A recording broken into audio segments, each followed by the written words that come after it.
This is Neutral Bay, only a couple of kilometres from the heart of Sydney. Its peaceful, tree-lined streets are home to some of the best views of Sydney Harbour. But on the night of the 8th of September 2013, that calm was shattered.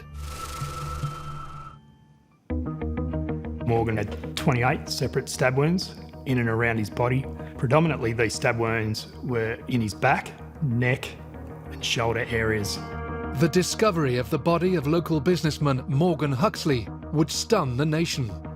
It happened to someone with no known enemy, someone who was just an ordinary man living in Sydney, living in a great part of Sydney. The hunt for the perpetrator would reveal a cold-hearted killer. It was just a game to him. You know, he was treating everyone like they were fools. What I'm doing is conducting an electronically recorded interview between myself and Daniel Jack Kel. His face was blank the whole time, and there was just a shiver down my spine. This is a dangerous man. The murder of Morgan Huxley was a crime that shook Australia.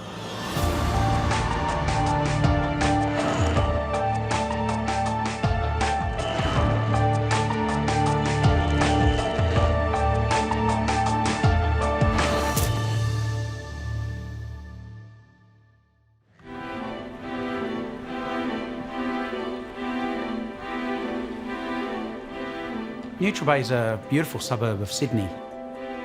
The schools, loads of parks, greenery. It's full of young people that want to first move out of home. There's a lot of units for young working people so close to the city, and there's a lot of families. It's fair to say that it's probably considered one of the more affluent suburbs in Sydney. It's close to the harbour, close to the city, so it's a place where people want to live, people want to go out, experience the lifestyle that goes with being in that part of Sydney. One of the locals was a young man who seemingly kept to himself, someone with no police record and who at the time was looking for work. One of the first stops on his search for a job was the Sydney Cooking School. He came in off the street and asked if there was any cleaning positions. My first impression was of a geek, you know, thick glasses, skinny, nerdy looking, very shy, but dead stare you in the eye. He said that he had experience as a chef, which turns out he did work at another restaurant not too far away. So we thought, oh great, a kitchen hand with some knife skills experience, which would be great for us. So this was the perfect opportunity for him to do the cleaning and some food prep.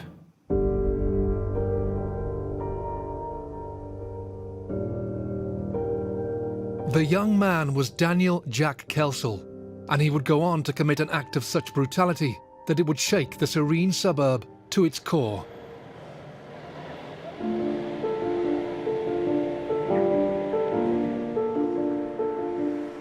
The night in question, we were having a 21st birthday party here.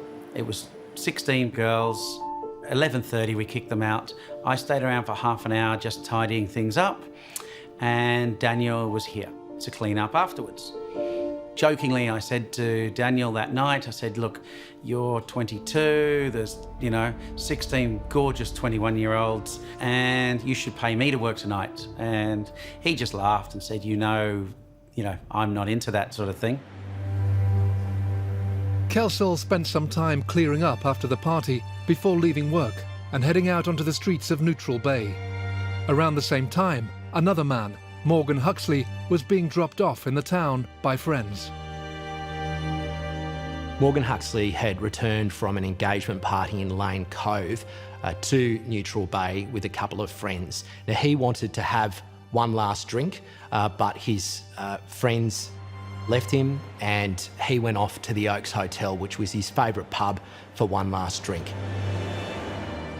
Less than an hour later, the lives of Kelsall and Huxley would collide with tragic and brutal consequences. The following morning, As Brett Deverell headed back to work, he was stunned by what he saw. I saw that the police had blocked off our rear alleyway, which is where I park. So I stopped and asked if I could go into our garage, and I was told no, this is a crime scene, you need to park somewhere else. And I asked them what was going on, and they said that there had been a murder last night, and the police had basically closed down half the area. The residents of Neutral Bay woke that morning to shocking news. Overnight, the body of 31-year-old local business owner Morgan Huxley had been discovered. He'd been stabbed multiple times in his own apartment. A short time after Morgan arrived home, about 1:30, his flatmate heard a knock on the door. She didn't think anything of it and went back to sleep. About 2:30 that morning, she heard noises coming from Morgan's bedroom, and a short time later, she got out of bed and went to his bedroom, where she found him on the floor. Police and ambulance arrived at that location in Neutral Bay shortly after 3 a.m, where ambulance attempted to resuscitate him. Post-mortem examination of Morgan revealed that he had 28 separate stab wounds in and around his body. Predominantly, these stab wounds were in his back, neck, and shoulder areas. One in particular was quite forceful. An examination of Morgan's skull revealed the tip of the blade breaking off in his skull. We commenced by conducting canvasses, speaking to witnesses, neighbours, anyone who saw Morgan at the time. We obtained CCTV from in and around the area, and we also try and piece together what occurred to Morgan prior to his death. As detectives began their investigation, the last known movements of Morgan Huxley started to emerge. Morgan Huxley was a young single man. He'd been out celebrating a friend's engagement party. He'd left with some friends in a taxi who dropped him off at his flat at Neutral Bay, and he'd tried to interest them in one last drink at his local watering hole, the Neutral Bay Oaks Hotel, which was a couple of 100 metres from where he lived. They declined, they'd had enough, so Morgan decided to go and have one last one himself. He stayed there for about half an hour. During that time he had a beer, just sat around watching the television. The pub closed at about 1:30 that morning.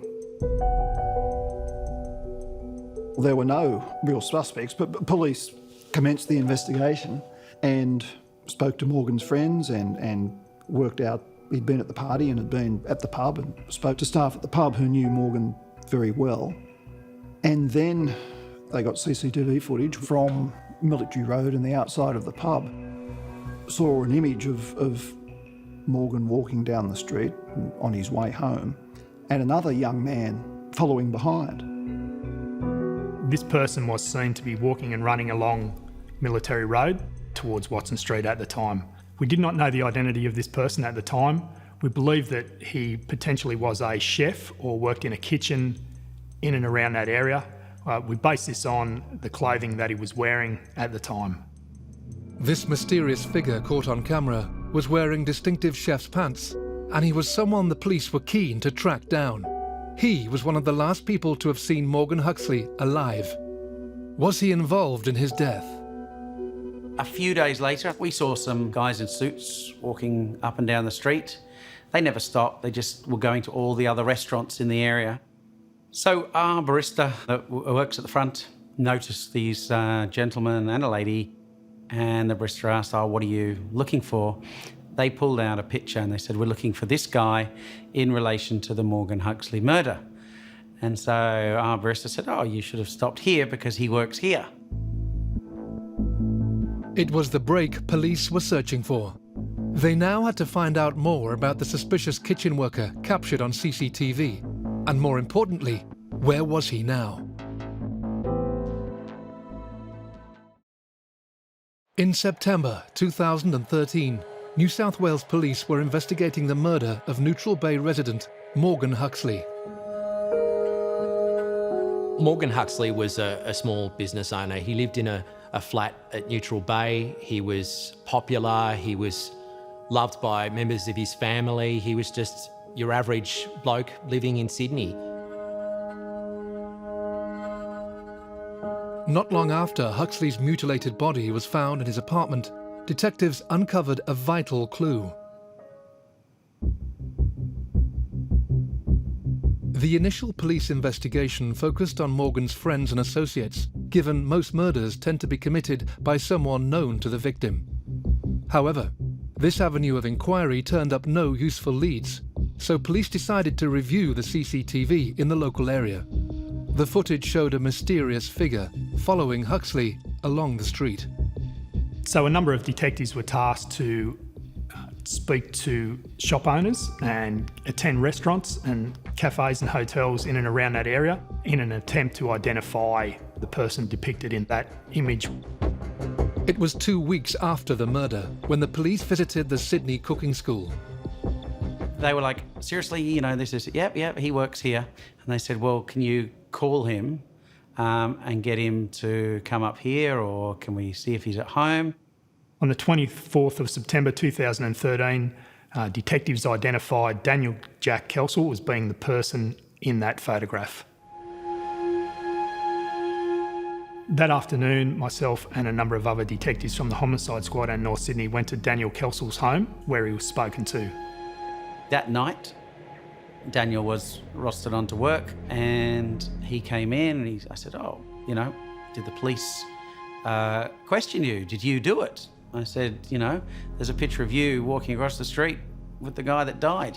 Oh, just coincidence that, you know, I was just talking to the guy when he was walking home. Then I said, so was it you? And he said, no, not me. He denied everything.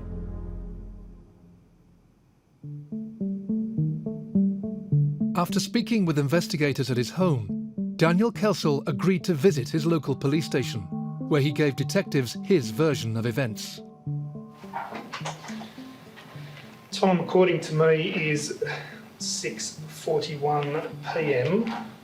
on Tuesday, the 24th day of September 2013. I am Detective Senior Sergeant Mark Dukes from the Homicide Squad. What I'm doing is conducting an electronically recorded interview between myself and Daniel Jack Kel. He agreed to come in and told them his story about having finished work at the cooking school and waiting across the road where the fast food shops are, and just passing time, as he often did after work. For the purpose of this interview, can you just state your full name, date of birth, please? Daniel Jack Kel, born on the 5th of February 1993. Before Morgan Huxley actually went into the pub, he popped into a convenience store, and Daniel Kelsall, who worked at the nearby Sydney cooking school, was also there at the time. I walked into the convenience store where the person who I thought is, sure, this guy was trying to get money out of the machine. Very funny. Morgan tried to use an ATM, and then he left the convenience store, and that's really where the two of them crossed paths. I then had a small conversation. This guy, Morgan? Yes, Morgan, yes. Morgan asked me if I wanted to use the money, the ATM. He asked you, sorry. He asked me. I replied no and then left. After leaving the convenience store, Huxley made his way to the Oaks Hotel. Morgan arrived at the Oaks Hotel just after 1 a.m. that morning. He stayed there for about half an hour. During that time, Daniel Kelsall can be seen on CCTV and appears to be watching Morgan, who at the time was inside the hotel. The CCTV depicts Daniel Kelsall looking in the direction towards the Oaks Hotel and where Morgan Huxley was at the time. Morgan stayed at the hotel and left just before 1:30 that morning. He walked along Military Road towards Watson Street, where he lived at the time. Daniel Kelsall happened to decide to head home himself at the same time that Morgan, who he didn't know, left the pub, and told the police that he remembered seeing him. He encountered him at the traffic lights and referred to him as no shoes. You called him No Shoes. No, not to his face. No, that's what. No, sorry, but that's what you said to us. The name that I had for the person Correct. was, No Shoes. No Shoes. Have you ever seen him before? No. Never? Not to my knowledge. Sorry? Not to my knowledge, no. I mean, it's possible that I may have walked like Sure. cross paths. But you don't know him? No. Morgan Huxley may not have even noticed Daniel Kelsall at all, but it so happens that Daniel Kelsall, perhaps from this moment, had his eyes on Morgan Huxley. Daniel Kelsall can also be seen at the time to be walking as well as running behind Morgan, who, unbeknown to him at the time, was being followed by Daniel Kelsall. This is the last time that Morgan Huxley was seen alive. I'm just going to show the camera there what we're going to show you there, which is camera 7 on their security system. He was shown the footage as well as an image of himself during the interview. He told us that it was in fact him and he was going home at the time. Do you know who that is? It's me. I wasn't wearing a jacket. So that's the same bag you've got? Yeah. Okay, and you said you own a number of those shirts. Yeah, and a number of pants. Do you recall, does this assist us in determining what shoes you were wearing that particular night? He was asked at the time why he was running along Military Road after Morgan Huxley. He told us that his mother had said that if it gets cold, you should go for a jog. Why'd you jog? It's cold. Mum always tells me if you're cold, go for a jog. How far did you jog for? Not very far. How far is not very far? Oh, maybe. I don't know. From the lights, a little bit after the lights, to a little bit before the opening to the restaurant, the Oaks restaurant. Kelsall was a strange person. He was odd. Some of the responses that he gave at the time appeared a bit different. I might be the only person to tell you where my boss was as well, but I'm not very good at remembering things. Sorry, you're not very good at remembering things. Not fine details, no. I thought at the time his answer, when I asked him the question about why were you running behind him, I thought that was particularly strange. Where you were over here on Bimboyd Road, and then you've indicated you've sort of walked back up Military Road, across Watson. If you're cold, I'm just wondering why you would go that way. That doesn't look like the most direct route. I don't know. I don't. When I get tired, I don't really pay attention to a lot of things. I think it was because I wanted to check in at work, the front of work. Daniel Kelsall went in for his police interview. He appeared to be pretty calm and pretty certain about what he says had happened. Have you ever been to his apartment?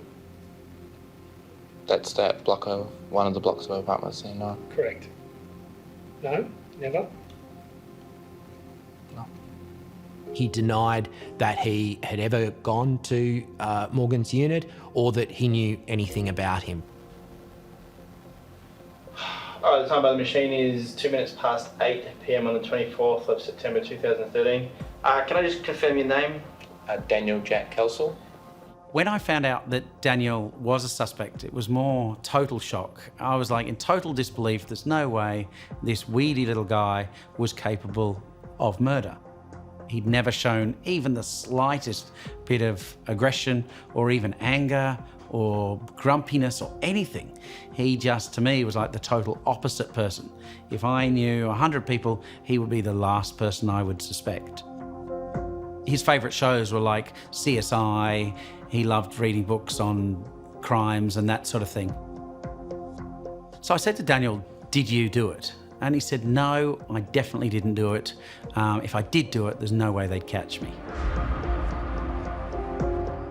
We also asked him whether or not he wished to provide a DNA sample for comparison purposes.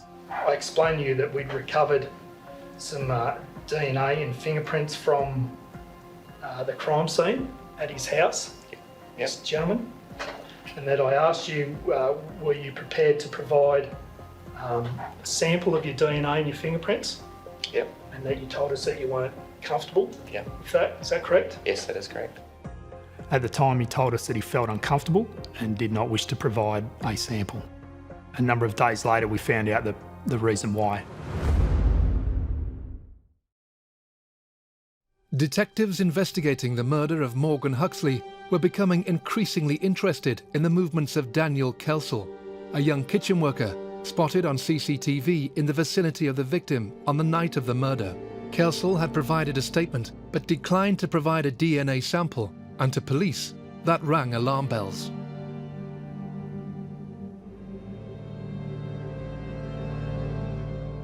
Most people provide a sample at the time.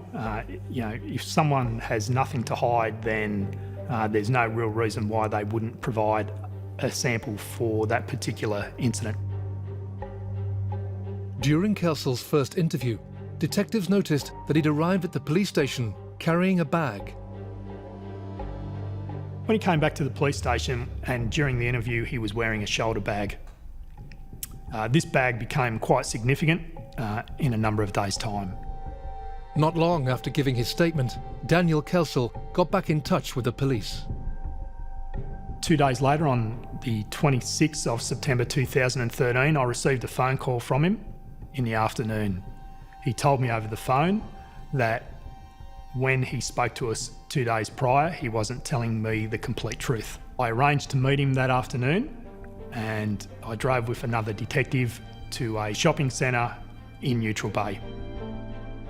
And that was where Daniel Kel essentially told Mark that he hadn't told the truth, that he had actually gone into this man's flat with him, and then on his way out had bumped into or seen a woman entering the unit block, a young woman, a blonde woman. Kel claimed that it was actually this woman who had seen him and was in some way angry about having seen him leave the unit, and he thought that that was the reason. Kelsel's presence there was the reason that Morgan Huxley had ended up getting stabbed, apparently by this unidentified woman. At the time, I didn't believe what he said. I believed that it was a lie and that Kel had been in the unit and had, in fact, left DNA and maybe fingerprints, and that he was now trying to cover up the fact that he had been inside the unit when he'd originally said that he hadn't been. So Kel was arrested and taken to North Sydney Police Station. Now under arrest, Daniel Kel refused to answer any more questions and wouldn't even confirm the details of the conversation he'd had with Mark Dukes in the supermarket car park. As detectives hadn't recorded that exchange, Kelsel's version of events was worthless as evidence in any trial. Despite this, the police pressed on and continued the search for clues. He wasn't charged that night and was allowed to leave the police station. But from that point onwards, he was our primary suspect in relation to the investigation. That night, a number of search warrants were executed on his home address as well as his place of employment, the Sydney Cooking School. During the search warrant and an audit of the knives that were retained at the Sydney Cooking School, it was identified that one particular knife was missing, and this knife was unaccounted for. For the missing knife, the police rescue squad was brought in. We noticed them here one day, and they had ladders searching roofs. They were lifting up drains.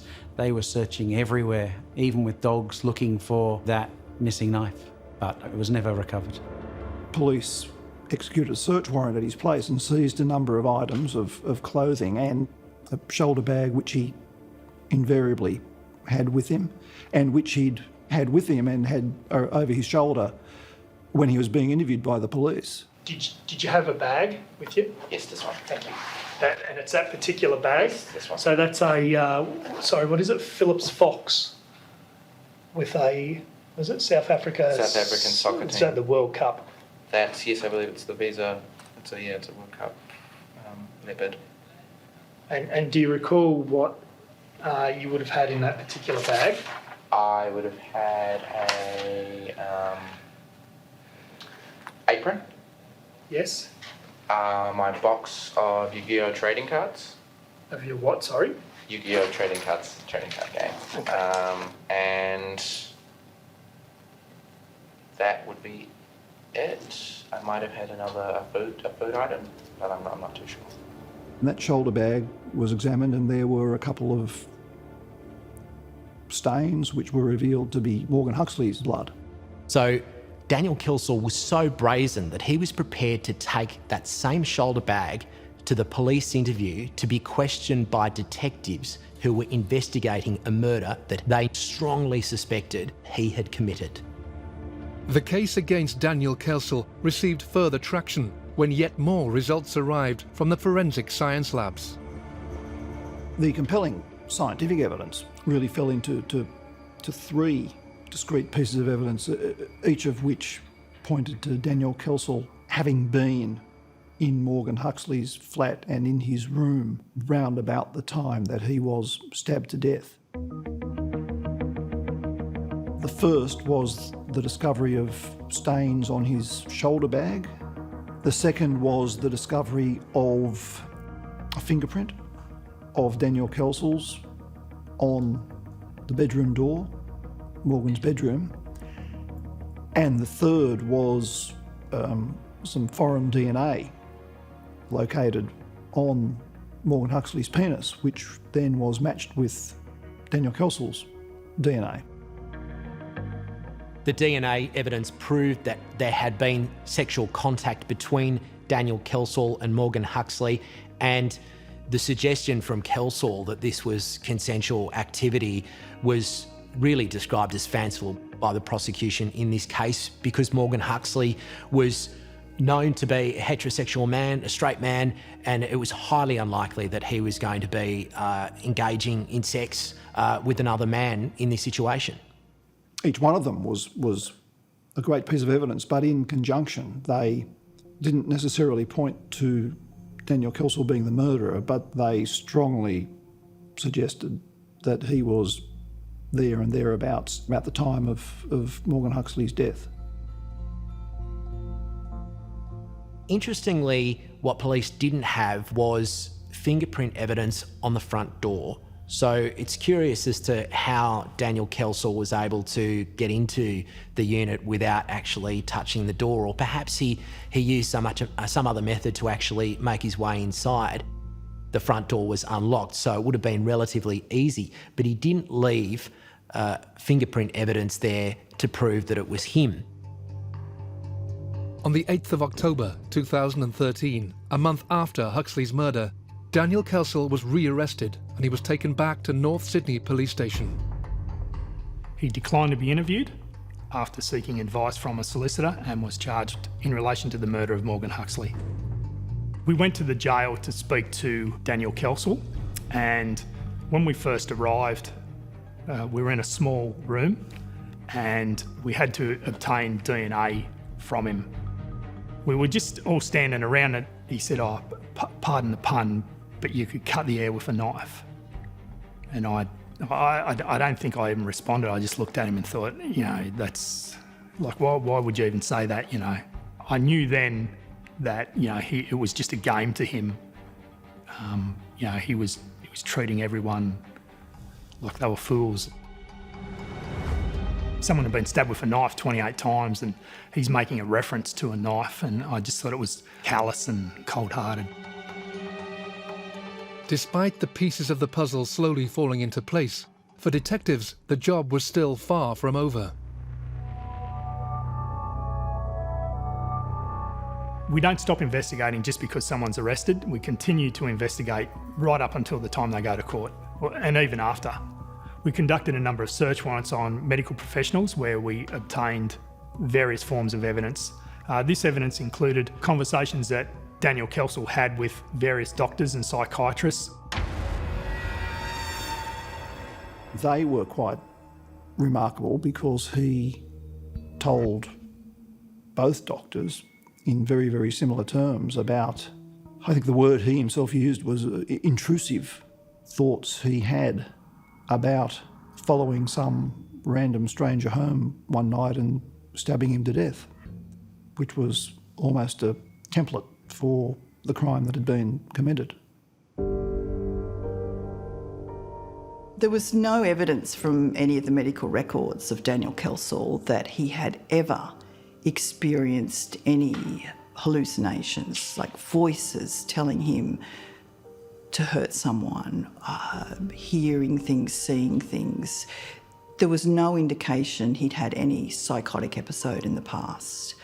Just views, thoughts about knives. He'd expressed that view when he'd seen different specialists. This, I believe, was a man who was in a rage, wanted to be violent, and he acted on it. Not because he was psychotic. He was hearing somebody telling him to do it. He wanted to do it, and he did it. As the trial date loomed, experts probing into the psychology of young Daniel Kel weren't prepared for what they would uncover. When I met Daniel Kel and he was talking to me, using words such as care, concern, worry, emotive type words, his face was blank the whole time.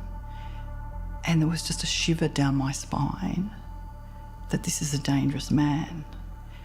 And when I think back to all the serious cases, and I've met numerous individuals that have committed murder, and when I think back to interviewing Daniel Kel, there was a coldness and a real fear for my own life when I left that room.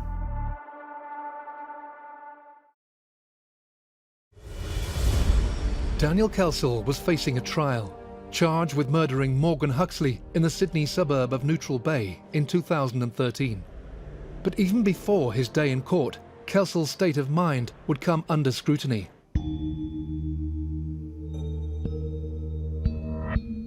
I was asked by the prosecution to undertake an assessment of Daniel Kel.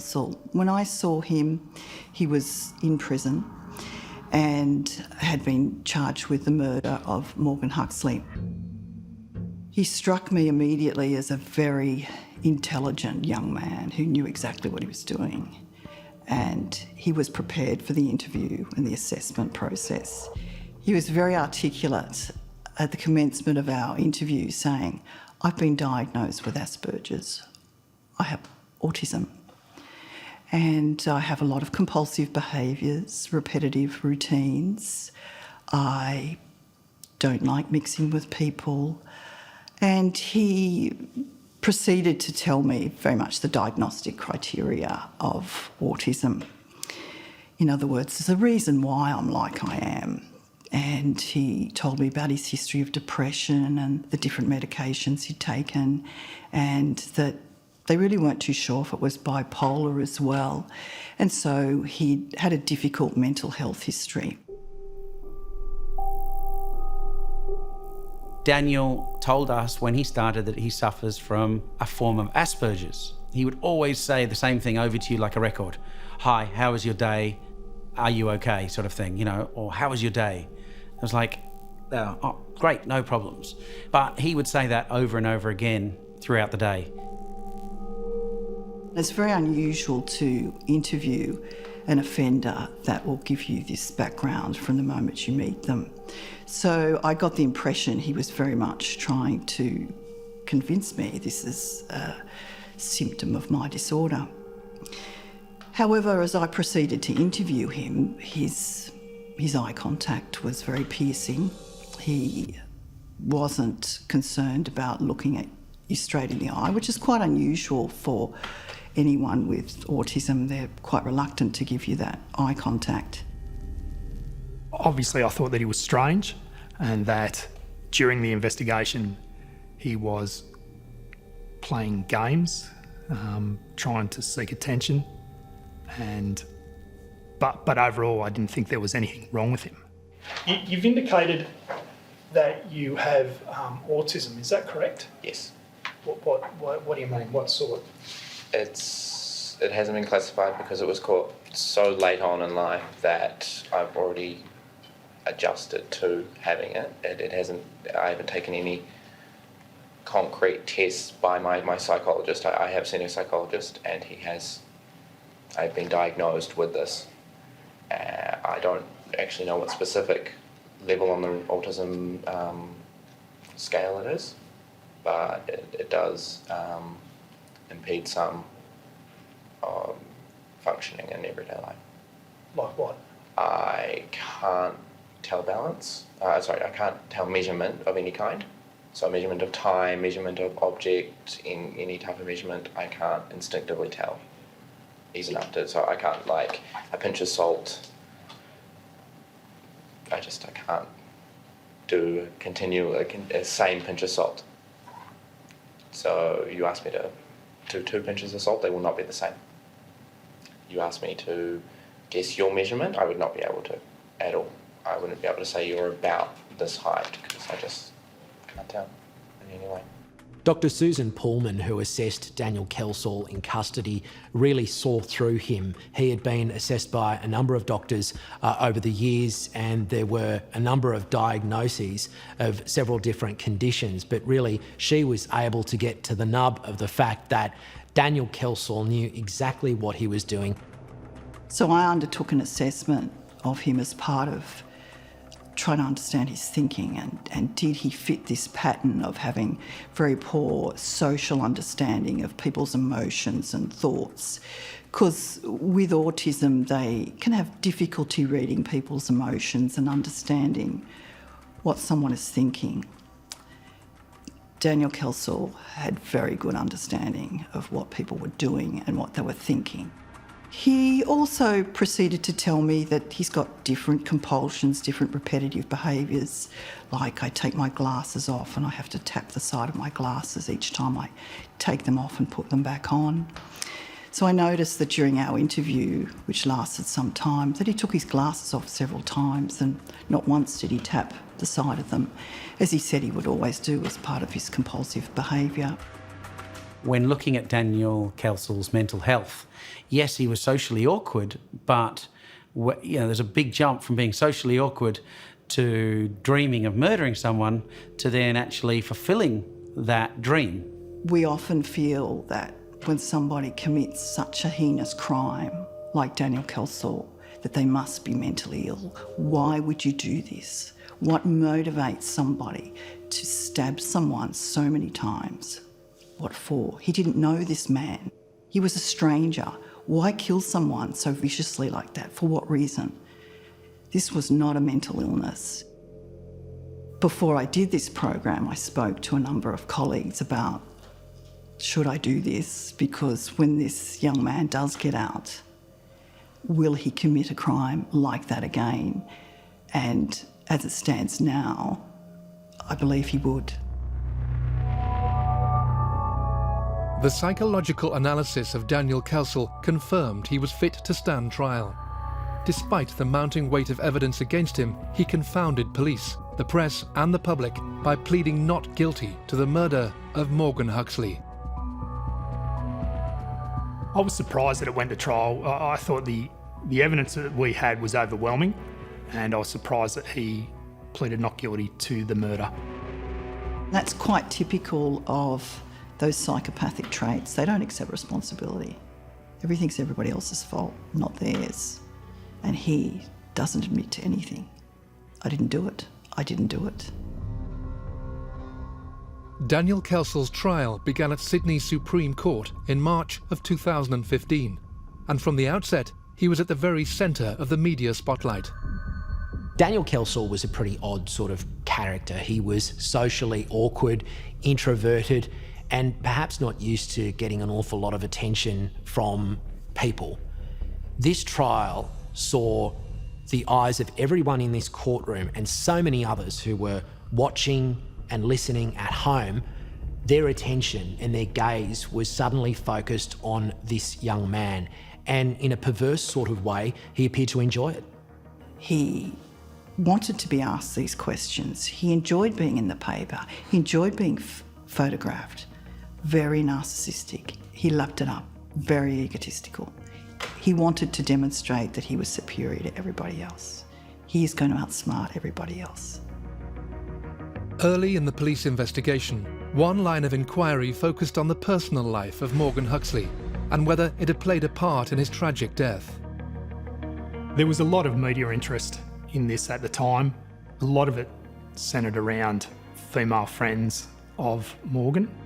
Morgan was a popular, attractive guy, and the media portrayal of him at the time deeply affected, his family. The early press coverage of this case was obviously very hurtful to the Huxley family, so much so that it was still on their minds at the end of the trial. And we know from the victim impact statements that we heard in court that it was still weighing heavily on them, that this idea that Morgan Huxley was in some way responsible for his own murder based on this theory, which didn't turn out to be true, had stuck with them, and they obviously believed that a perception of Morgan was out there from very early on. I think this case was a real lesson for the media that the way a story is covered can hurt those who are directly involved, and sometimes that hurt doesn't go away. One of the most notable moments of the trial was when the defendant himself took the stand.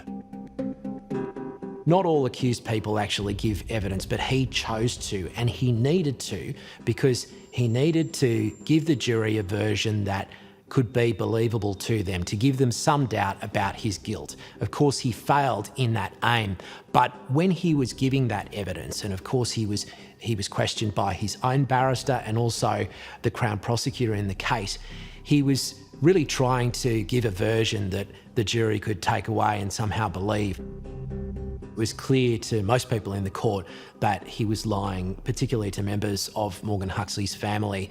And as some of those lies were told, there was the odd gasp coming from the body of the court.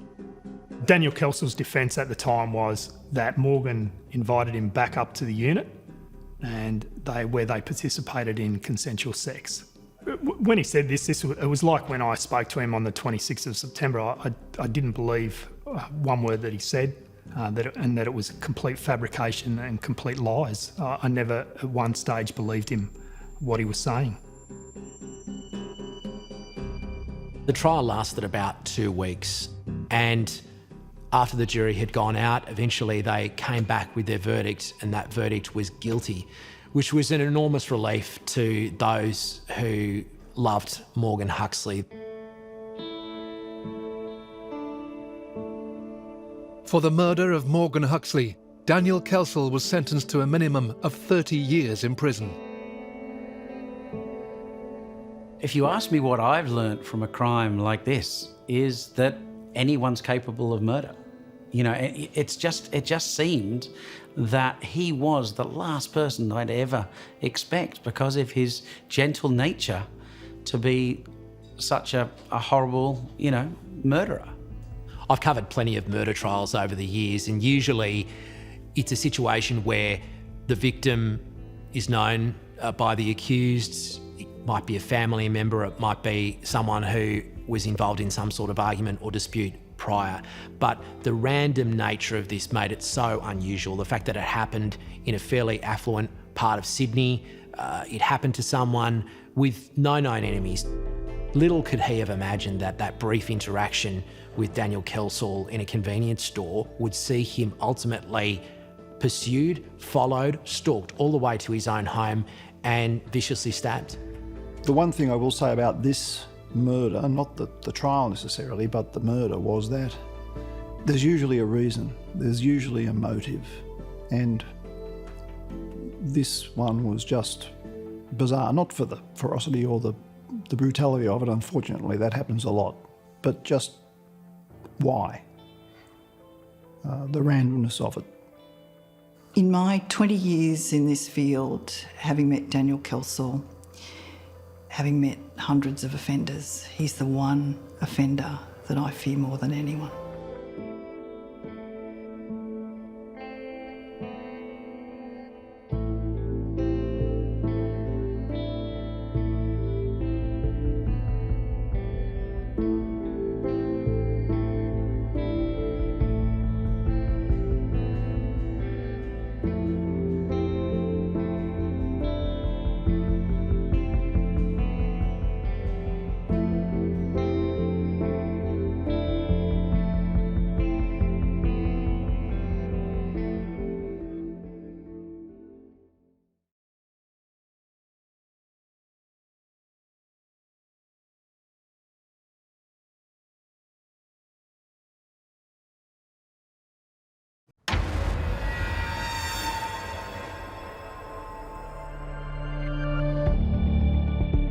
During the 1960s, one man would leave a trail of destruction across Victoria that would span 20 years.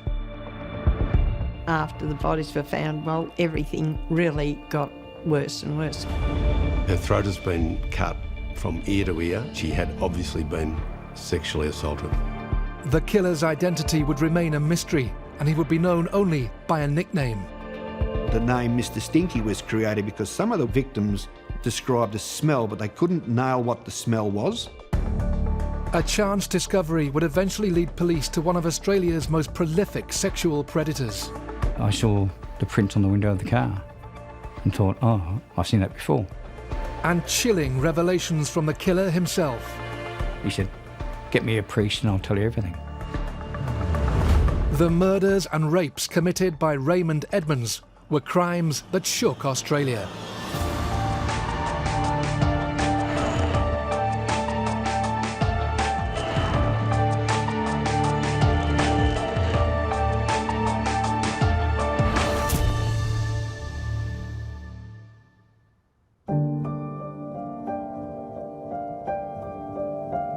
The town of Shepparton lies almost 200 kilometres northeast of Melbourne. In the 1960s, it was a flourishing agricultural town with a booming population.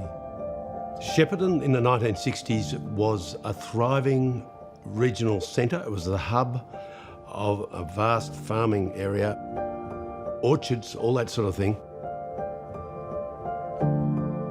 You felt like you knew everybody and you were safe and involved in sport and just community activity. It was a good place to be.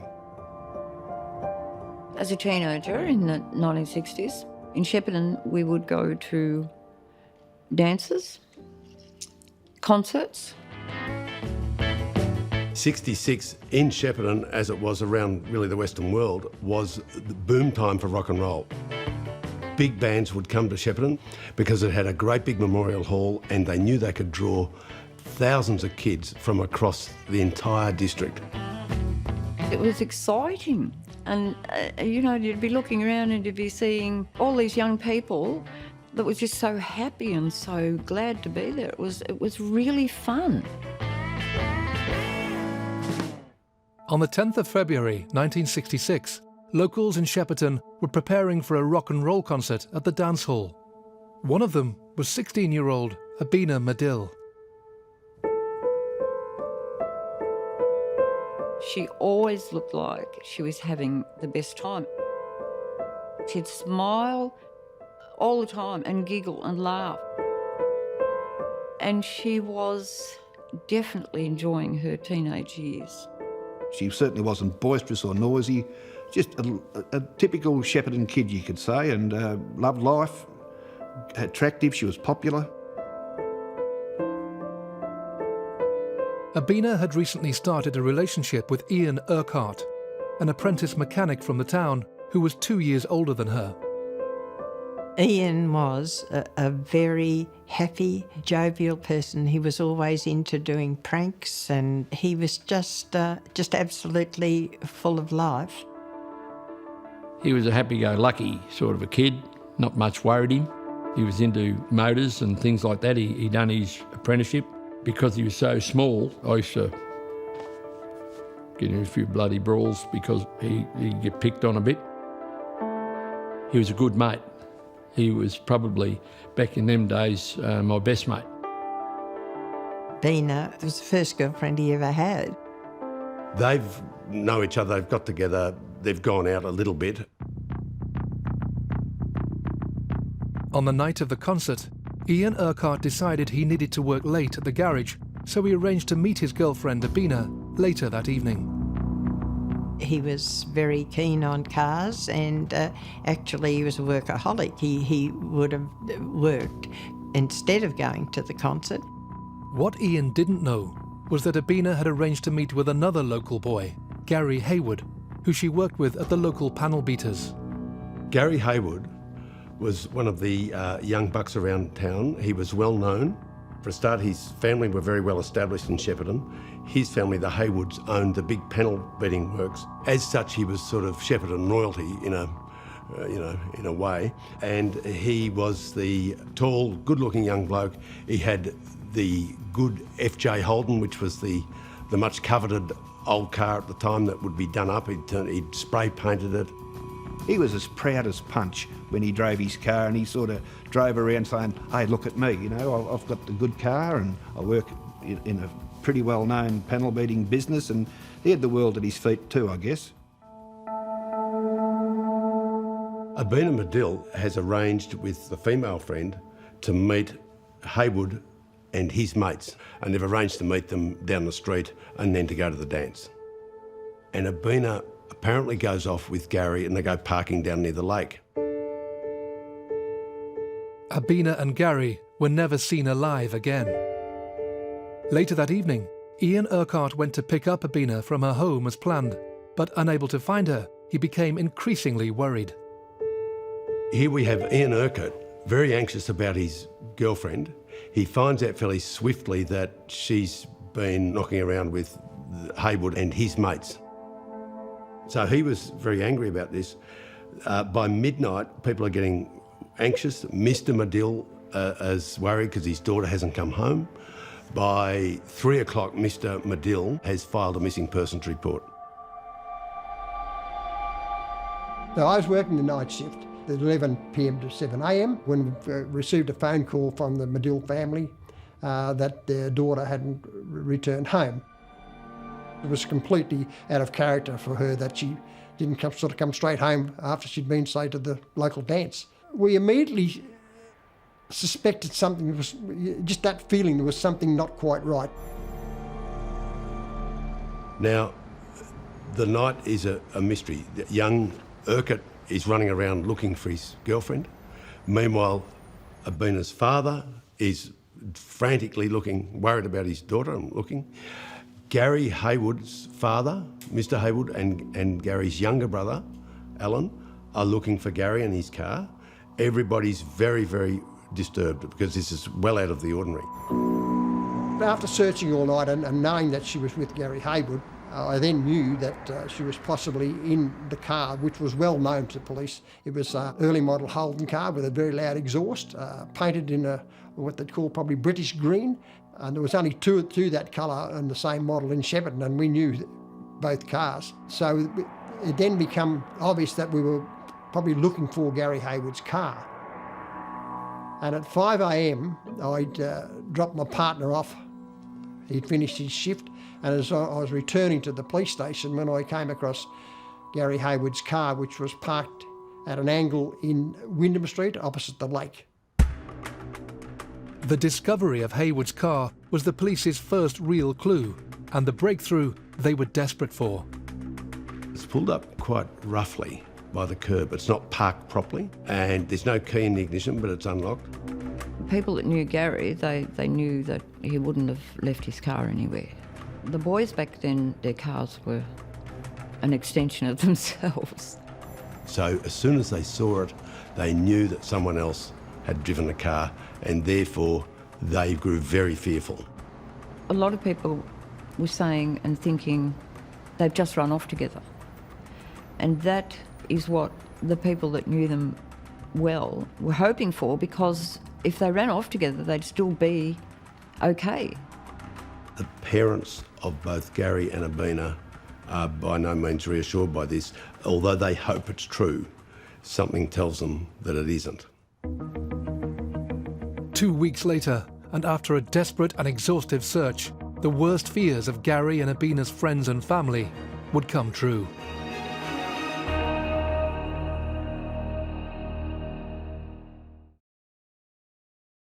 On February the 10th, 1966, 2 teenagers disappeared from Shepparton, Victoria, after attending a concert in the town.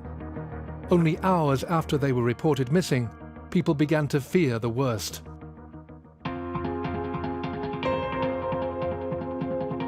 The disappearance of Gary Haywood and Abina Medill was a big story. People were very worried about it. It was headline news. There were big searches mounted. All the workers from Haywood's panel works went out and combed the river flats. Mounted police came. I think the local pony club went out on horses. People went out with dogs and sticks to keep the snakes away, looking through the long grass, looking for the missing teenagers.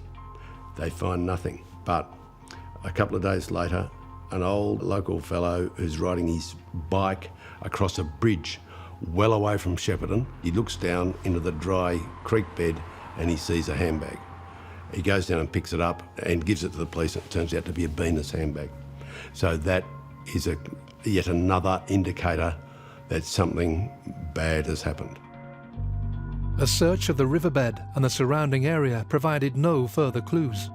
But the recovery of Abina's handbag meant the spotlight of suspicion was focused more and more on one person. From the first night of the disappearance, Ian Urquhart is blamed.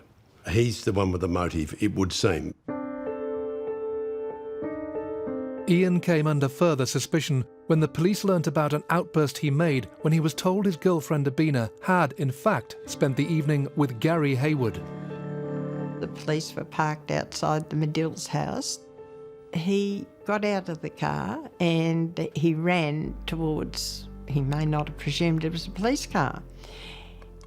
And he said, "I will kill the bastard." That would be just a word that was used flippantly. I think Ian might have brought that on himself by saying those words, but that's the sort of thing I think often anyone would say when you're upset. "I'll get him," or whatever. But it might have been a throwaway line, but it obviously didn't help him.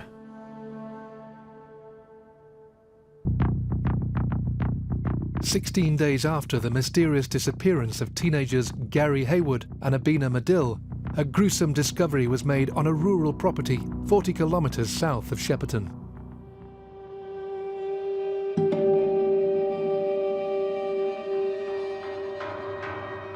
On the 26th of February, 2 young teenagers are going shooting. They go to a place called Murchison East, which is on the way to Shepparton, and they cut across country to go shooting near the Goulburn River. During that time, they smell something bad. They discover Abina's body. They're terrified and horrified. They run across country. They alert the grandfather of one of the boys. We got a phone call from a farmer down at Murchison to tell us that one of his young relatives had come across what he believed was human remains. I, with other police, then attended the scene. We located the body of the female, which was in a very, very bad state of decomposition. Further out in a paddock, we found the body of Gary Haywood. The police were soon able to establish that Abina had probably been raped. She was found stripped to the waist. She'd been bashed to death, presumably with a rifle, because they found a part of a rifle left there. And when they found Gary 300 metres from her body, they soon realised that he'd been shot because they saw a bullet hole in his temple. When I heard the bodies had been found, I think I went into a kind of a bubble. I couldn't believe it, even though by that time we were expecting something like that.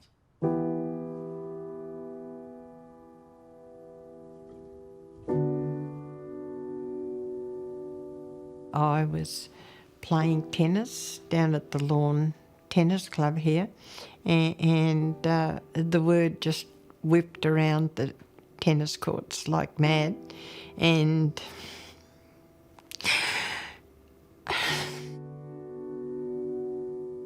it was heartbreaking, is what it was. It just, you get this physical pain. And she was such a beautiful girl.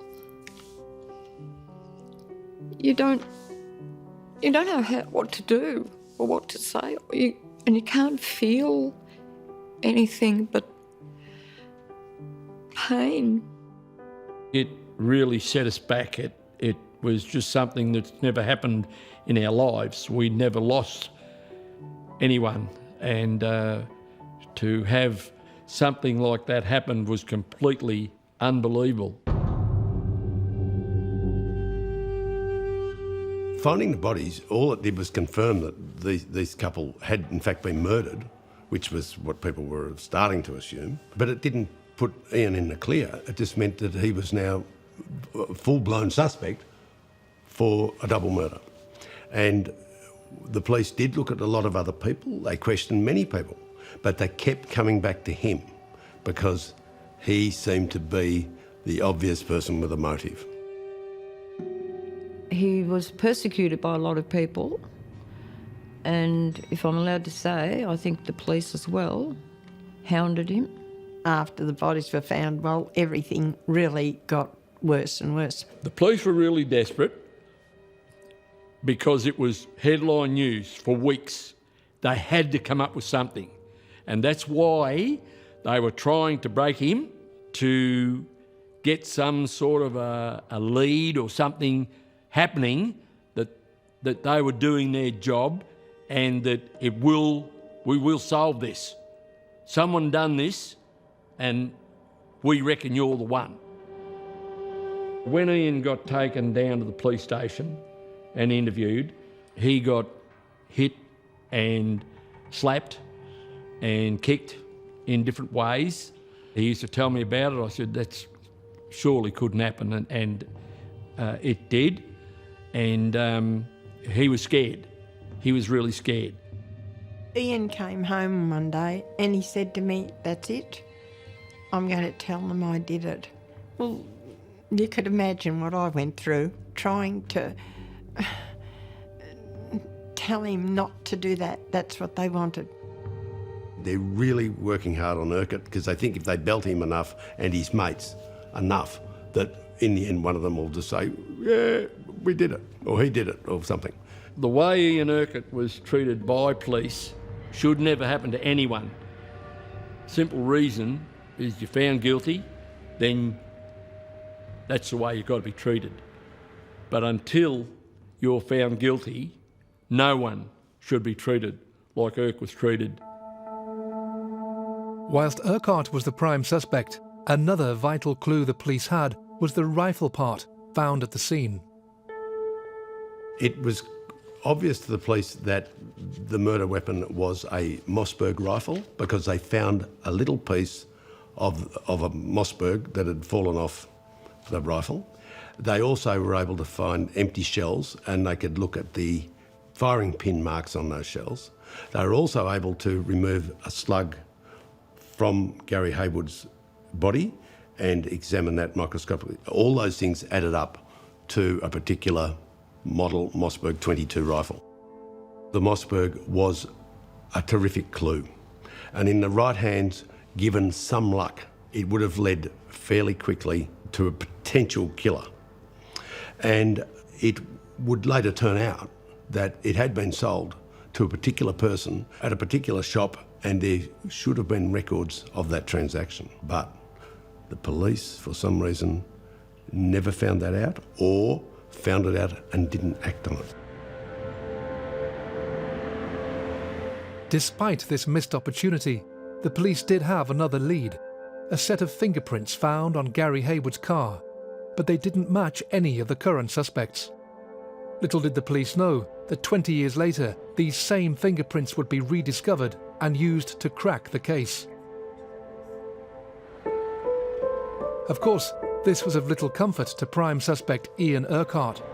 Although not charged with anything, the weight of suspicion proved to be a heavy burden for the teenager. Ian's life was affected dramatically. He felt that he could no longer live in the town. He just said, I've had enough. He said, I've got to go. And I said, but where are you going to go? He said, I don't know, I'm going to go. It was a situation where he was tormented badly. He wanted to come home. If he came home, he was damned. Well, how should he show his face here anymore? And if he stayed away, he's done it because, he's run away from the situation. Ian Urquhart decided to leave Shepparton and Australia. He headed overseas and tried to leave the awful events of his hometown in his past. As time moved on, so too did the media attention, which was soon focused on another terrible series of events 160 kilometres away.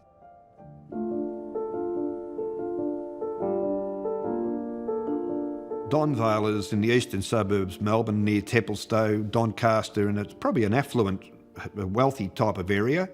The demography of a place like Donvale was young marrieds. There were a lot of young mothers there, women in their 20s with little kids, whose husbands had jobs that were predictable hours. They would go off to work at 7 in the morning or whatever it might be and be gone for a long time because they'd have to go a long way to work and then drive home.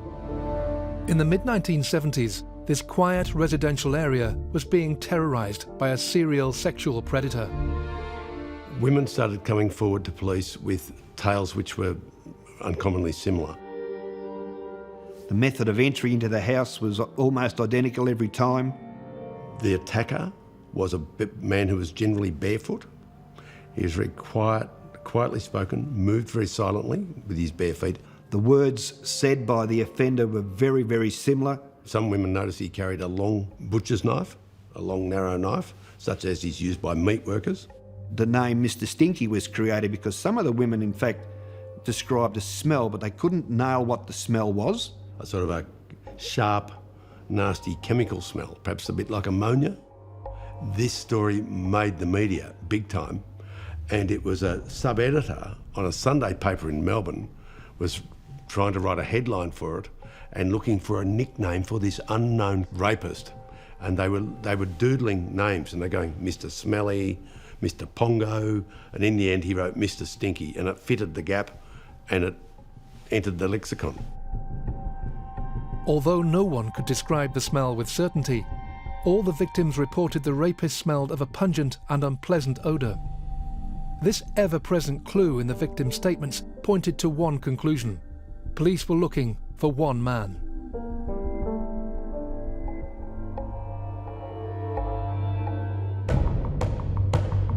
Police files would eventually contain details of over 30 attacks that detectives attributed to the rapist. Eventually, the police are so keen to catch this man that they build a bust or an effigy of him based on the eyewitness of several victims. So they get a rather thick-set, pot-bellied looking man, sandy to red hair, a long straight nose, pasty sort of guy. They went to a massive amount of trouble, but it didn't turn up the lead that they desperately needed. As detectives carried on in their diligent efforts to track the Donvale rapist, what they couldn't have realised was that in June 1982, their case was about to collide headlong with a long-forgotten double murder from 1966.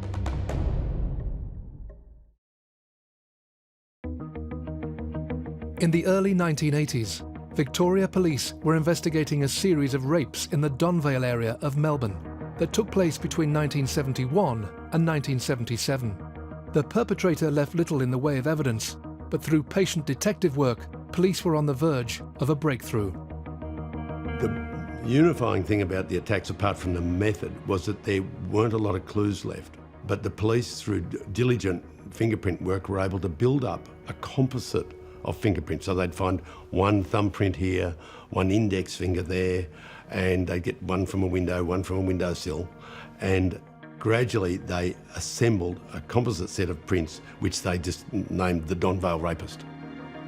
The use of fingerprints was still in its infancy in the 1980s. It was still pretty much the same as it was at the turn of the 19th century. There was no computers, there was no scanning of images or photos or even fingerprint forms. The Medill-Haywood murder at Shepparton had sort of receded into the distance. By the time we get to the early 80s, it's sort of ancient history. There'd never been any breakthroughs until the day comes when a young fingerprint expert has been looking at some old cold case stuff. He's been flicking through unsolved cases and the prints that are associated with each cold case. On one particular day, I was looking through the folder for Shepparton. And as I was looking through, I saw the print on the window of the car and thought, oh, I know, I've seen that before. And sure enough, he digged through his files and bingo, same prints as left on Gary Haywood's car. And that was a huge breakthrough and gave us hope that there was going to be an end to the mystery. Despite using nothing more than a keen eye for detail, an incredible amount of patience and a huge stroke of luck, Andrew Wall had stumbled on a match between the prints found at the Donvale rape crime scenes and those found on Gary Hayward's car in 1966. This was an amazing breakthrough. The police now knew that the Donvale rapist was at least present at the time of the Shepparton murders back in 1966 because they'd matched up a tiny fingerprint found on Gary Hayward's car, a fingerprint that had been kept secret for 17 years. Although we had that link and it gave investigators something more to work with, we didn't know who it was or who they belonged to. The discovery prompted the police to form a task force in May 1983 to find out who the prints belonged to. Norm Gillespie worked on the team. The tragic murders from his childhood in Shepparton had inspired him to join the police. He was now working on the very case he was witness to so many years before. We knew everything about him, except who he was. It was frustrating. But we kept working and kept chipping away at it, and we had no luck, and the offender had all the luck. With few leads left to explore, the task force was wound down. It seemed the killer had slipped the net once more. That was until 2 years later, when a local in the town of Albury, almost 250 kilometres from Donvale and across the border into New South Wales, made a call to the police. It's March the 16th, 1985. A shop assistant in Main Street, Albury, looks out and sees a man exposing himself in a car parked in the street. She calls the local police. A phone call came into the police station to say that some ladies in the store had complained about a male seated in a vehicle, and the male had allegedly, at that stage, been exposing himself. We arrived just before 12:30 p.m. I approached the car and observed what he was doing in the vehicle, masturbating, and I said to him, "What are you doing that for?" He immediately turned around, turned his head to the right where I was. We asked him his name, and he told me his name was Raymond Edmonds.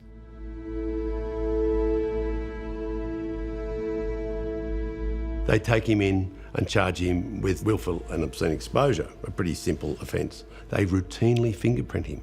Now, this man had never been fingerprinted before in his life. He's a man in his early 40s. They put the ink on his fingers, they put it on the pad, they put it on the white paper, they send it off to Fingerprint Central, and it finds its way through the system. He was actually bailed to appear at the Albury local court on the Monday, the 18th of March. And in fact, he did appear there, and he was fined. He pleaded guilty to the charge of willful and obscene exposure, was given a $400 fine by the magistrate, Mr. Werry, and we didn't think anything more of it. Edmund's prints made their way to the Central Fingerprint Bureau in Sydney, where incredibly they were spotted by a diligent detective. As he processed them, he noticed they matched a set of prints he'd been given by Victoria police officers 8 months earlier, during their search for the Donvale rapist. Finally, detectives had their man. I was at home and I received a call from the Fingerprint Bureau, who excitedly said, "We've got him." They said, "Mr. Stinky, he's been printed in Albury."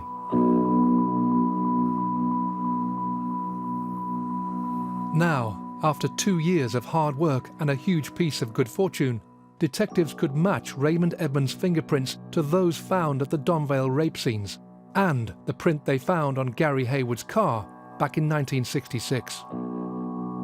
After 2 decades, a double murderer and serial rapist who had remained anonymous for so long had just blundered into the hands of police.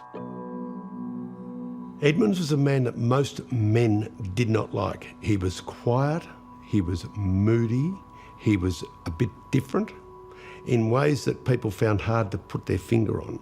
Women had mixed reactions. Some women seemed to quite like him and were sort of attracted to him. Many women found him scary, sinister, didn't like him, found him creepy.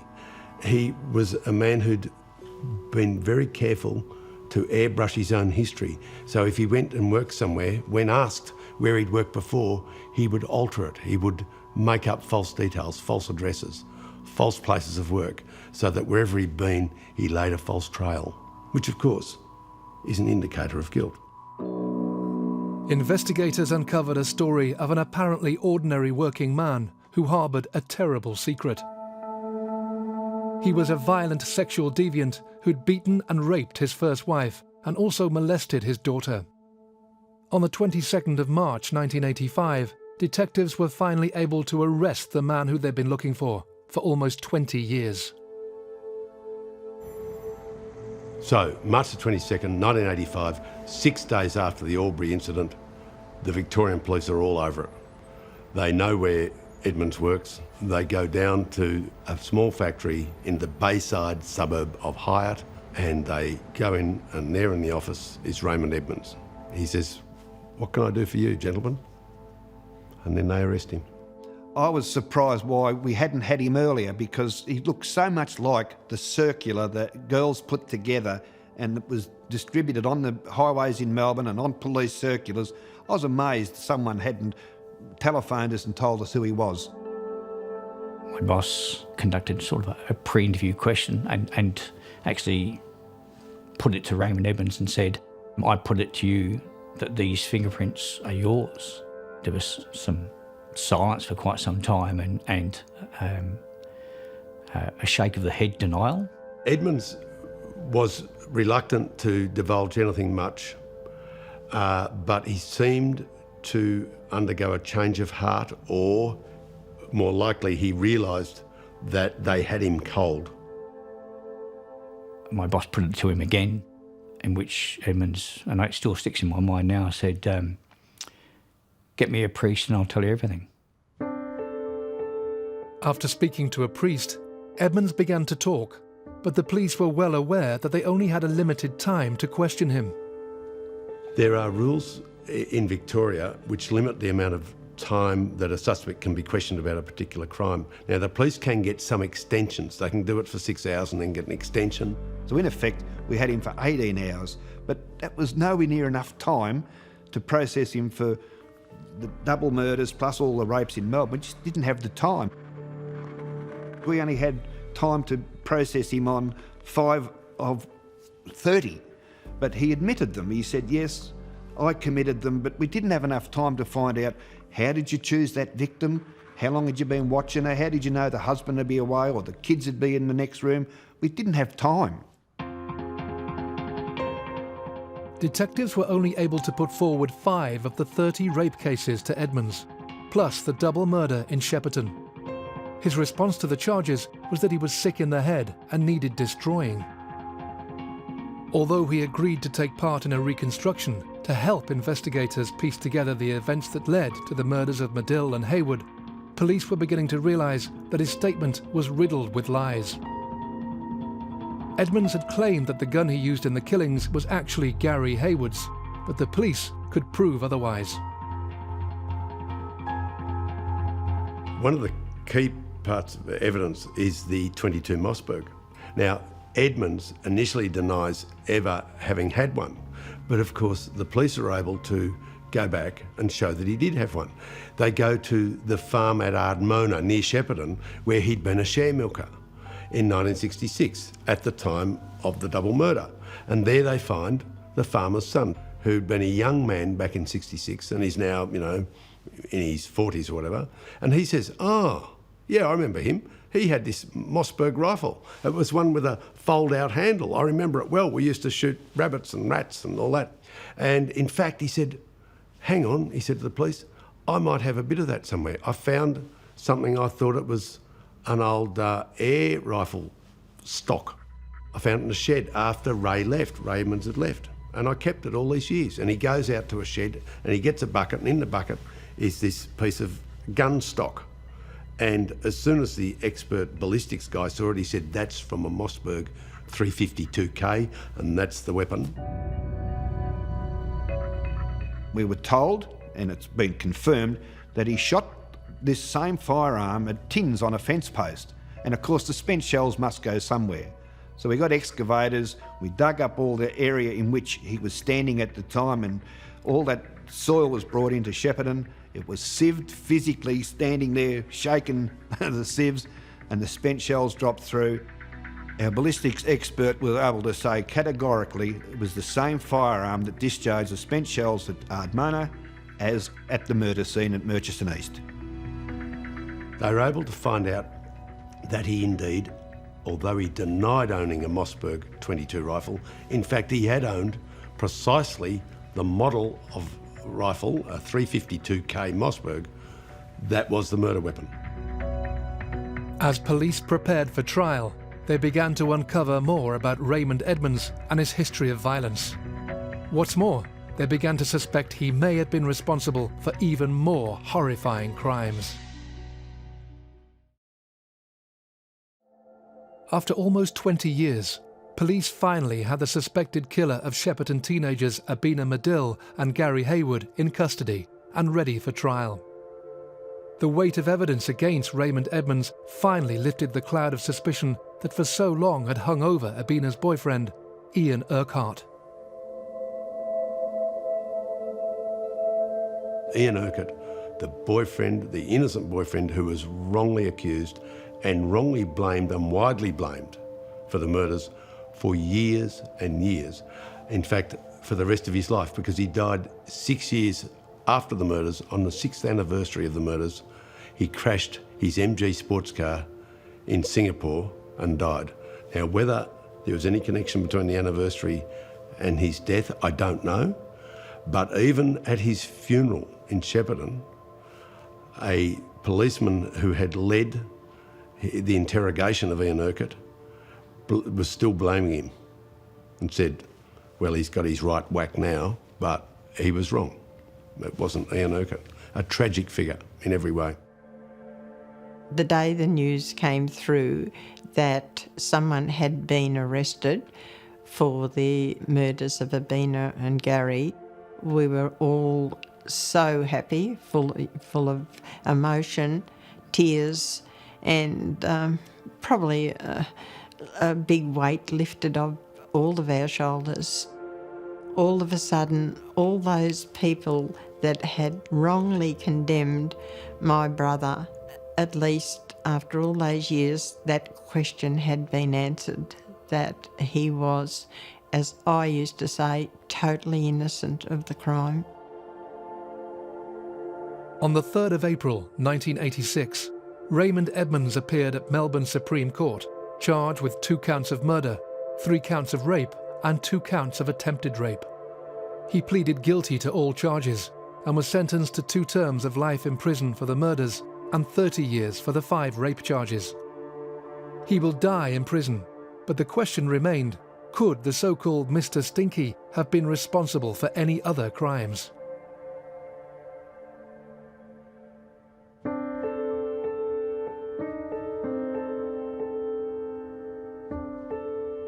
What happens with these cases is that police then start combing through their records, looking for unsolved cases that might match up the MO of the crook.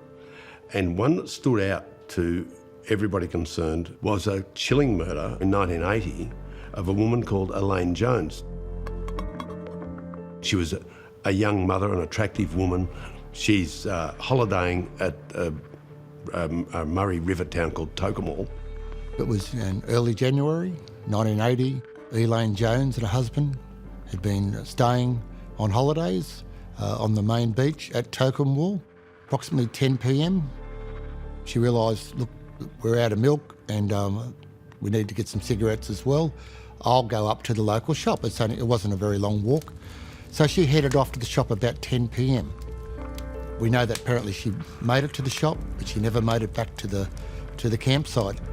When Elaine Jones disappeared, her husband did not alert the police until next day. He'd hoped she would turn up. She doesn't turn up. Next morning he tells the police. He then goes searching for her himself. He's in a boat, he's got his 7-year-old daughter, and horror of horrors, he finds her body.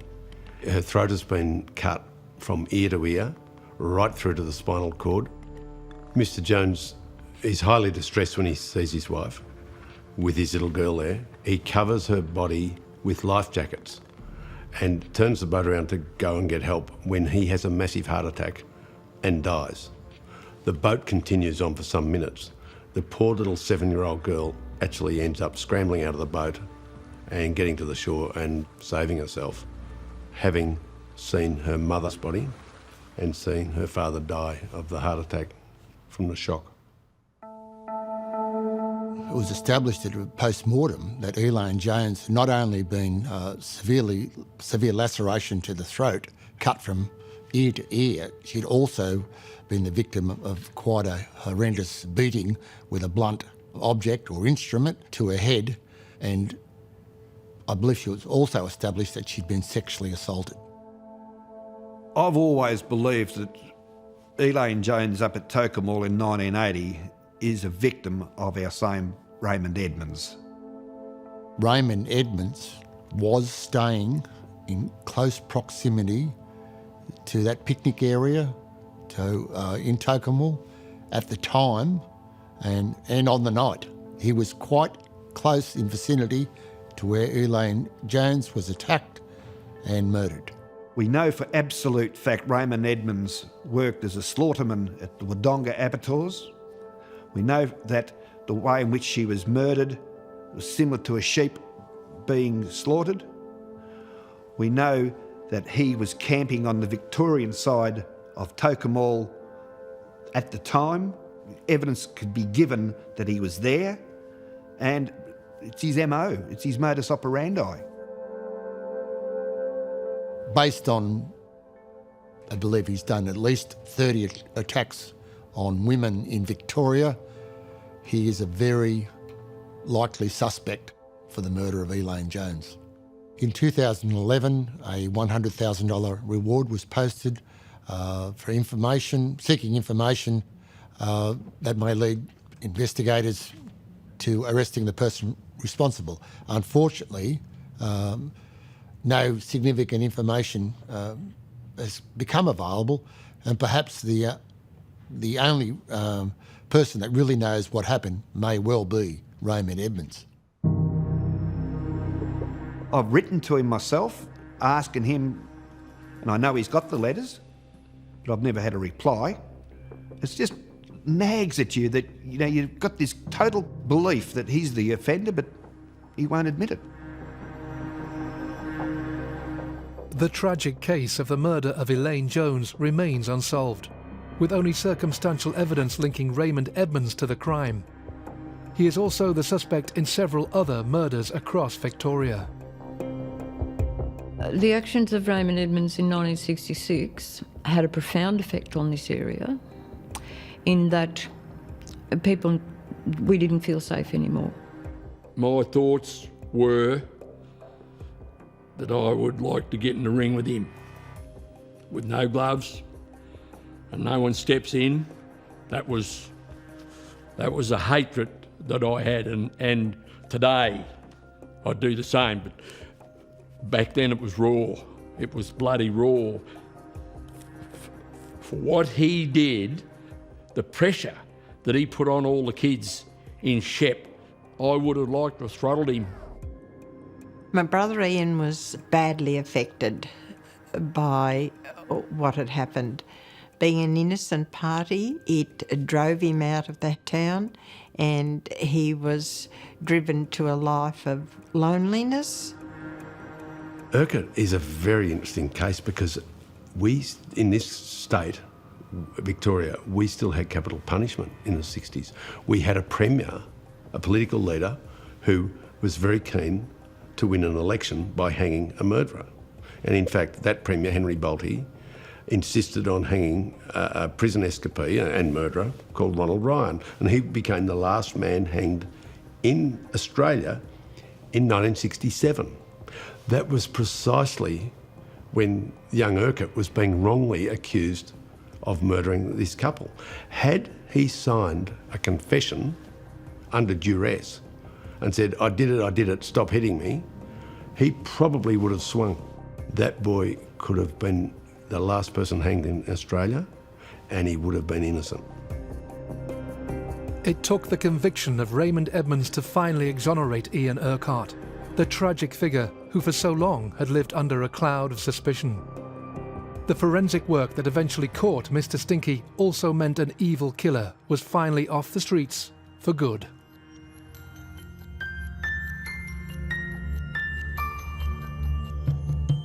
In the end, this whole case was solved by the scientific police. The ballistics guys, the fingerprint guys, they were the ones that solved it when the old-fashioned detectives who just dragged people in and belted them got nowhere. It was brilliant work by Andy Wall originally, and the fact that fingerprints were carefully looked for and located on Gary Hayward's car and preserved and kept, and Andy Wall matched them with all the rapes in Melbourne. That was just brilliant, dedicated police work. Had it not been for the development of the fingerprints on the car in Shepparton in 1966, I don't think Edmonds would ever have been charged or connected to the murder of Hayward and Medill, and potentially could still be at large today. The crimes this man Raymond Edmonds has committed are the worst type of horror. They're evil.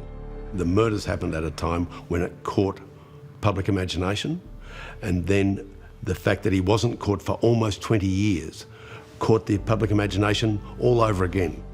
On every level, he's a monster who deserves to rot in jail.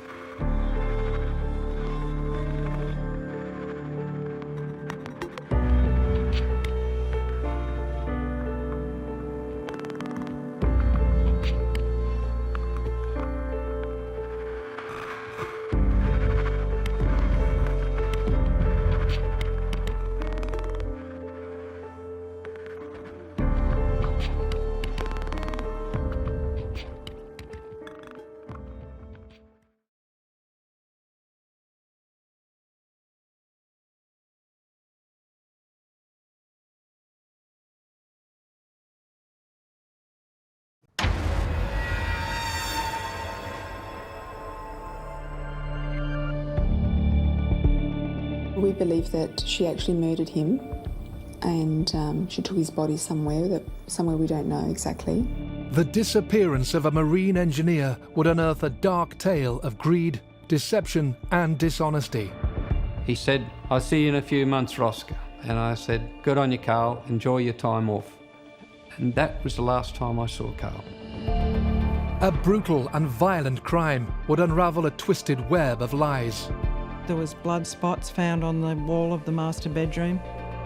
We can reveal the incriminating documents discovered by police and how forensic investigators used them to track down a cold-hearted killer. I could identify, that's a forgery, that's a forgery, that's a forgery. The essence of the case is to identify the important pieces of the jigsaw and put them together and to produce one picture, the truth.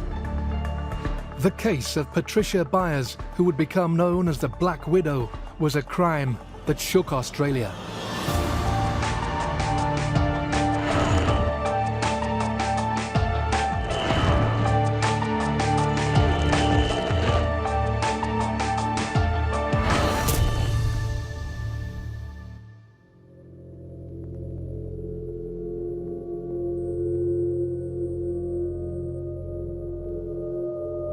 Carl Gotchins was a 51-year-old marine engineer from Yatala in Queensland.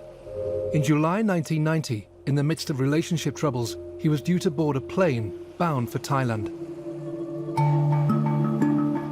Almost 10 years earlier, Carl had left his first wife and their 2 daughters and started a relationship with Patricia Byers, who became his de facto partner. But by 1990, this relationship was also floundering. Carl had met a woman in Thailand, and he decided to end his relationship with Byers and move abroad to start a new life. He'd been away on a trip. He'd returned to Harwood Island, and his employer at the time, Ross Roberts, had driven him to his house at Glen Osmond Road, Yatala. When I dropped him home, he invited me in for a beer, but on the way to Brisbane, he had mentioned that he had been arguing a bit with Patricia, I suspect over the fact that he was going to Thailand. And I said, no, I don't think I'll come in. And that was the last time I saw Carl. He'd booked a airfare to go to Thailand on Friday the 6th of July, and he'd arranged to meet his girlfriend, and he wasn't heard from again. This tale of a relationship breaking down and a partner leaving for a new life is far from unusual, and the friends and colleagues of Carl Gotchins quite reasonably accepted it and got on with their own lives. We realised Carl hadn't been there for a while. Trish said to us that he'd got involved a young lady in Thailand during his travelling, and that he decided that they'd part the ways and he would go and live there with her. We didn't think too much of it because he was away quite a lot and we hadn't any reason to, challenge or question what she said. We all thought that Carl had just moved up into Asia to work in the marine industry, which is not unusual for people of his age or his experience. There's many, many men in particular living in Asia who are Australian marine engineers because they're very sought after because of their ability. And that's where the tale of Carl Gotchins would end, if it wasn't for a bizarre series of events in April 1993 on the calm waters of Moreton Bay on the Queensland coast near Brisbane. By then, Gotchins hadn't been heard from in almost 3 years. Carl's former partner, Patricia Byers, had seemingly come to terms with his sudden decision to leave her, and she'd moved on with her life. Just a few months after his departure, she had begun a new relationship with fellow insurance agent John Asquith. Patricia suggested that they go off for a romantic weekend on the boat. It was a lovely night. They had dinner on deck, they made love, they had a shower on deck together, and then they went to bed.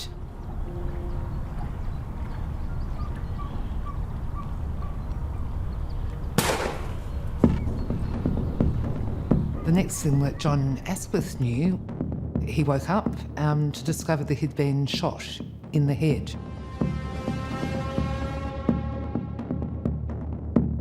The bullet had actually, by some miracle, had actually shattered when it hit his head, and somehow it hadn't actually killed him. He couldn't see Patricia Byers anywhere, so he managed to clamber out onto the deck, and he found her there, slumped over. She said that she'd been knocked on the head and couldn't remember anything. She thought that they'd been attacked by pirates. She had this story that they had pirates or somebody climb on board with her asleep at night and shot him, and she was drugged or she was drunk and didn't wake up. Amazingly, John Asquith was alert enough and well enough to be able to call the Coast Guard and get help. Local police responded to the alleged pirate attack with immediate suspicion. Whilst Asquith was lucky to be alive, medics could find nothing physically wrong with Byers, despite her claims of being attacked. So the police obviously had to look at, what had gone on. Had there been pirates, although, Moreton Bay is not really known for piracy. Maybe it was kids hooning round, but again, there were no reports of that. So they had to look a little more closely at what had actually gone on.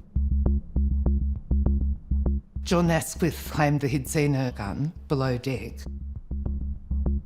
But by the time the Coast Guard arrived, there was no sign of the gun. The Coast Guard actually searched overboard but couldn't find the gun anywhere. And Patricia Byers said that she hadn't seen it. Asquith was convinced he'd seen a gun below deck, and the fact that it had now disappeared only intensified police's suspicions. Their concerns grew when they were made aware of Patricia Byers' behaviour towards her supposed lover. Patricia Byers told John Asquith to retract his statement to police. She wanted him to lie and say he hadn't seen a gun on the boat. Faced with a version of events that was becoming increasingly harder to believe, police decided to cast the net further in an effort to work out exactly what had happened on board the boat. So one of the avenues of inquiry that the police did pursue was John Asquith's finances. You know, was there a financial motive that someone wanted him dead? What police discovered was that Asquith had not just one life insurance policy in his name. They found there were actually 5. The first was taken out shortly after the start of their relationship. The last was dated less than a month before the ill-fated boat trip. All bore a signature that looked a little like Asquith's, but all were forged. All of these had been taken out fairly recently, and John Asquith had no memory of having done so. So the question was, who would have had a motive to take out the life insurance policies? There were $275,000 worth of policy against John Asquith with false signatures. Someone had falsified his signature on these policies. Patricia Byers was involved in the insurance industry, and so she knew very much what she was doing when it came to things like life insurance. So looking at all the evidence the police had uncovered, it was pointing very clearly in the direction of one person, and that person was Patricia Byers.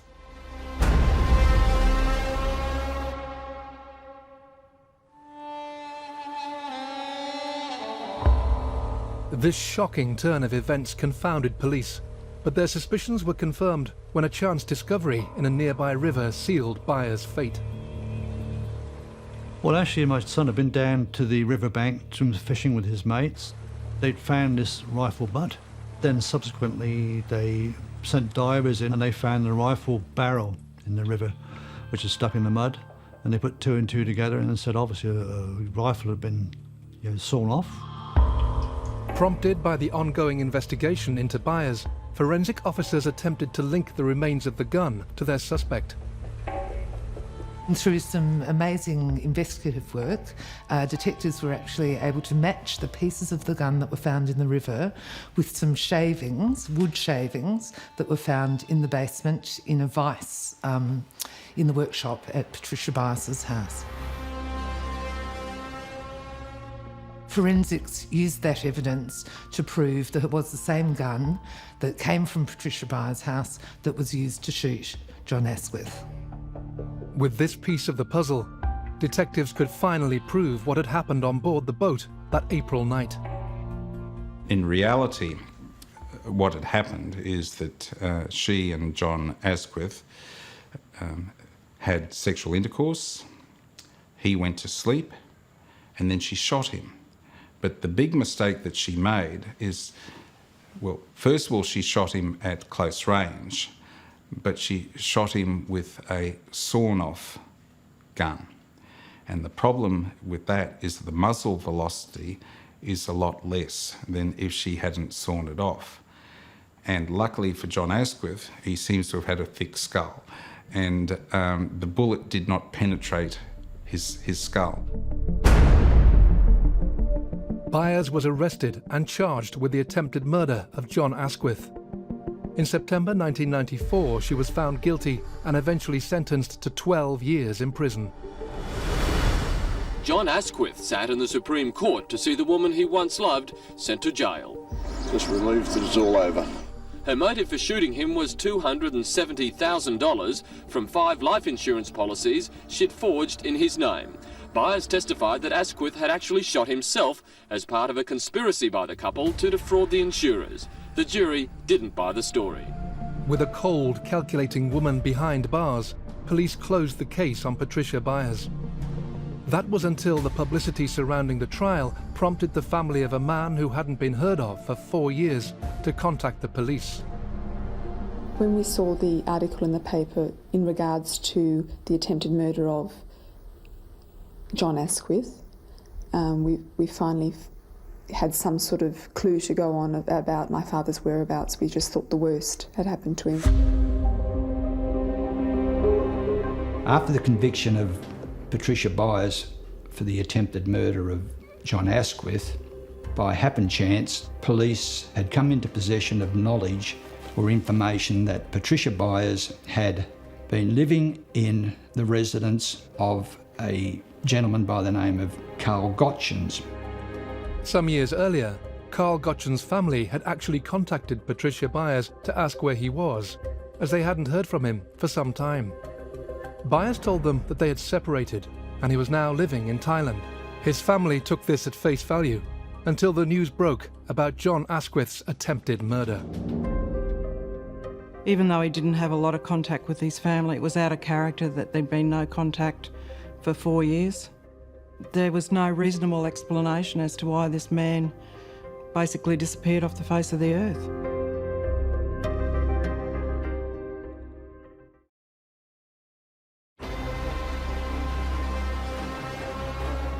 "51-year-old Carl Gotchins disappeared from Queensland in July 1990. Amid rumours of a new life in Thailand, his friends, family and colleagues were all led to believe that he had moved abroad. 4 years later, Carl's ex-partner Patricia Byers had been convicted of attempting to murder another former lover, John Asquith, in an attempt to cash in numerous life insurance policies. Inevitably, Carl's family and friends began to worry that he had met a similar fate.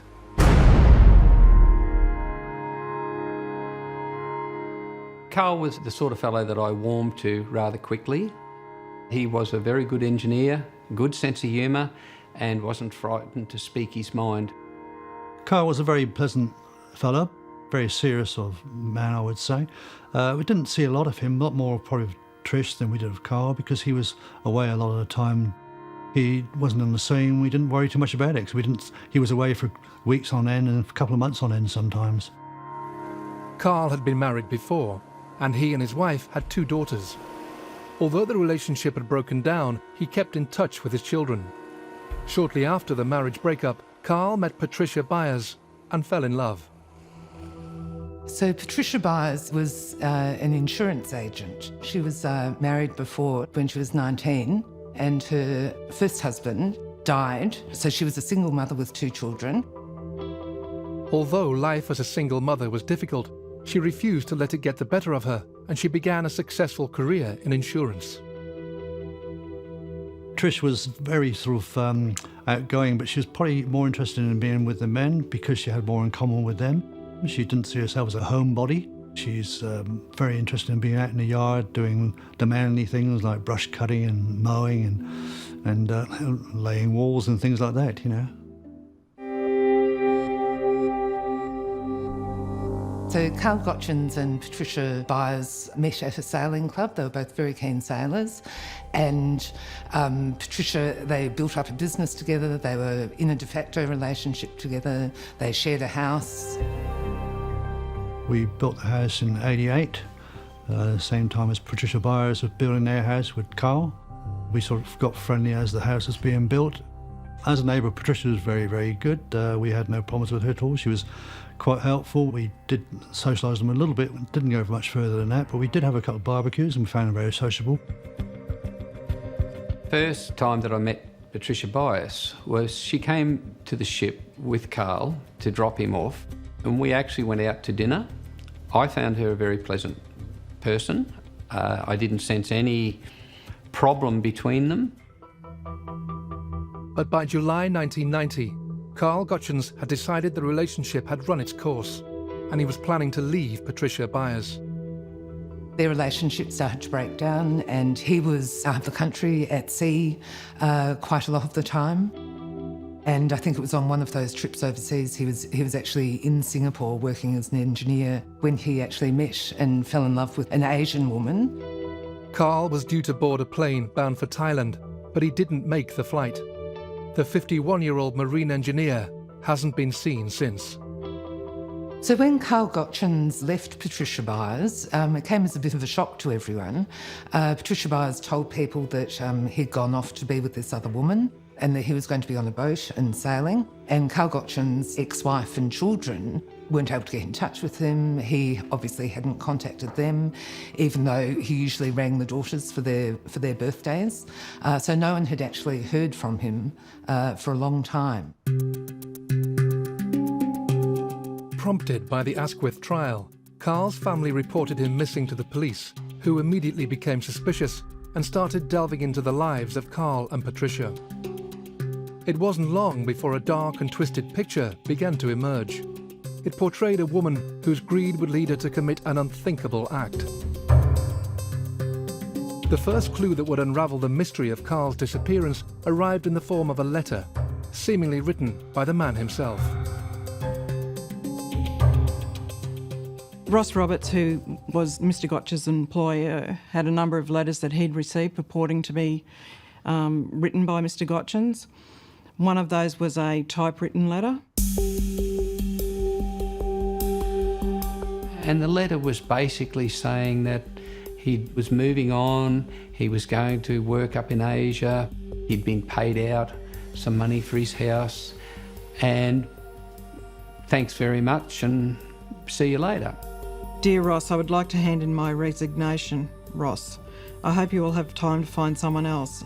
An opportunity has come up in Southeast Asia and I feel I have to take it. This struck me as very strange because we'd never had this conversation.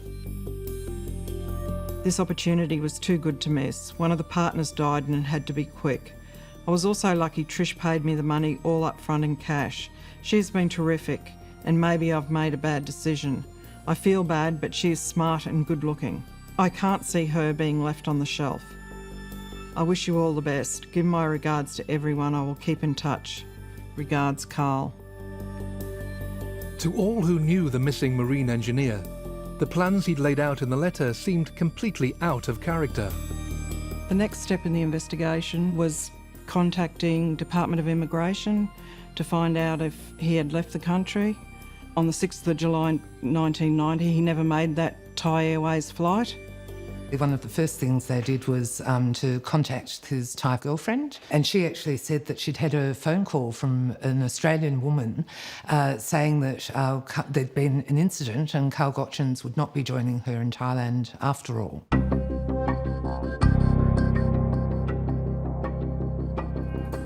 There was no evidence that Mr Gotchins had ever left Australia, and there was no reasonable explanation as to why he had disappeared.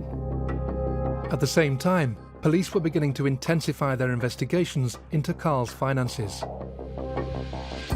We looked at his assets. He had a house at 25 Glen Osmond Road, Yatala, and we discovered that 3 weeks after he disappeared, the house was transferred to Patricia Byers' name.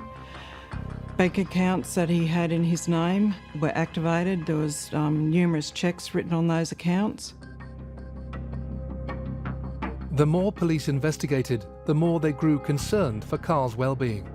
To detectives, the inevitable conclusion was that he had met with foul play. At the same time, one person was becoming the prime suspect. What police didn't yet have was a motive, but that was to change when a letter to Patricia Byers was discovered. Prior to the disappearance of Mr Gotchins, he had consulted his solicitor in relation to the separation from Patricia Byers. And there is a letter from his solicitor addressed to Patricia Byers, which states, "Our client instructs that the relationship between the two of you has broken down and the relationship which began in 1981 has now ended. Mr Gotchins is hopeful that the relationship will end on an amicable basis, and the purpose of this letter is to set out our client's proposal." This letter obviously unnerved Byers. In an attempt to find out how the breakup would affect her financially, she forged Carl's signature on a letter, securing access to his will.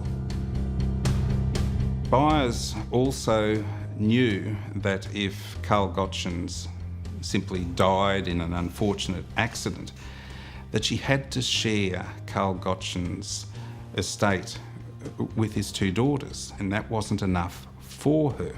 So if Patricia Byers stayed with Carl Gotchins, she'd still get to enjoy the house, the lovely house, the boat, the car, all the trappings of a good life.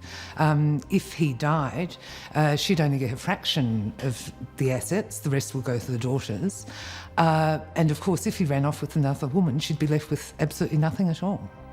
At some point, she decided that Carl Gotchins had to disappear. The idea being he simply disappears, no one knows he's dead, and then she can use the opportunity then to transfer all the assets into her own name. To the police, it seemed that Byers had motive enough to kill Carl, but they still needed proof, and so began months of painstaking work. While they may not have had a body, what they did have was a trail of paperwork that they hoped would lead all the way to the Supreme Court.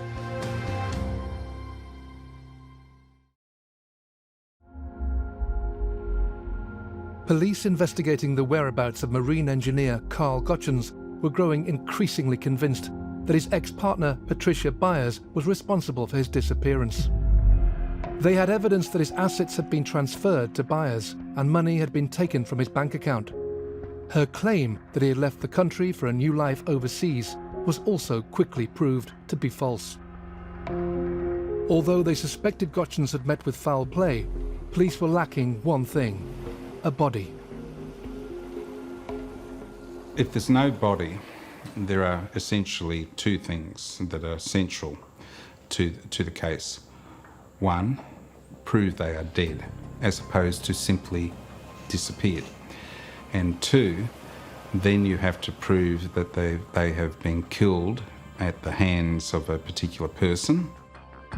From the outset, detectives began to discover evidence that pointed to Byers' involvement in the mysterious disappearance of Carl Gotchins. When you look at the facts of the case, Ross Roberts dropped him at his home on Tuesday night, the 3rd of July 90. He'd made a booking to fly to Bangkok on Friday, the 6th of July 1990. He never made that flight.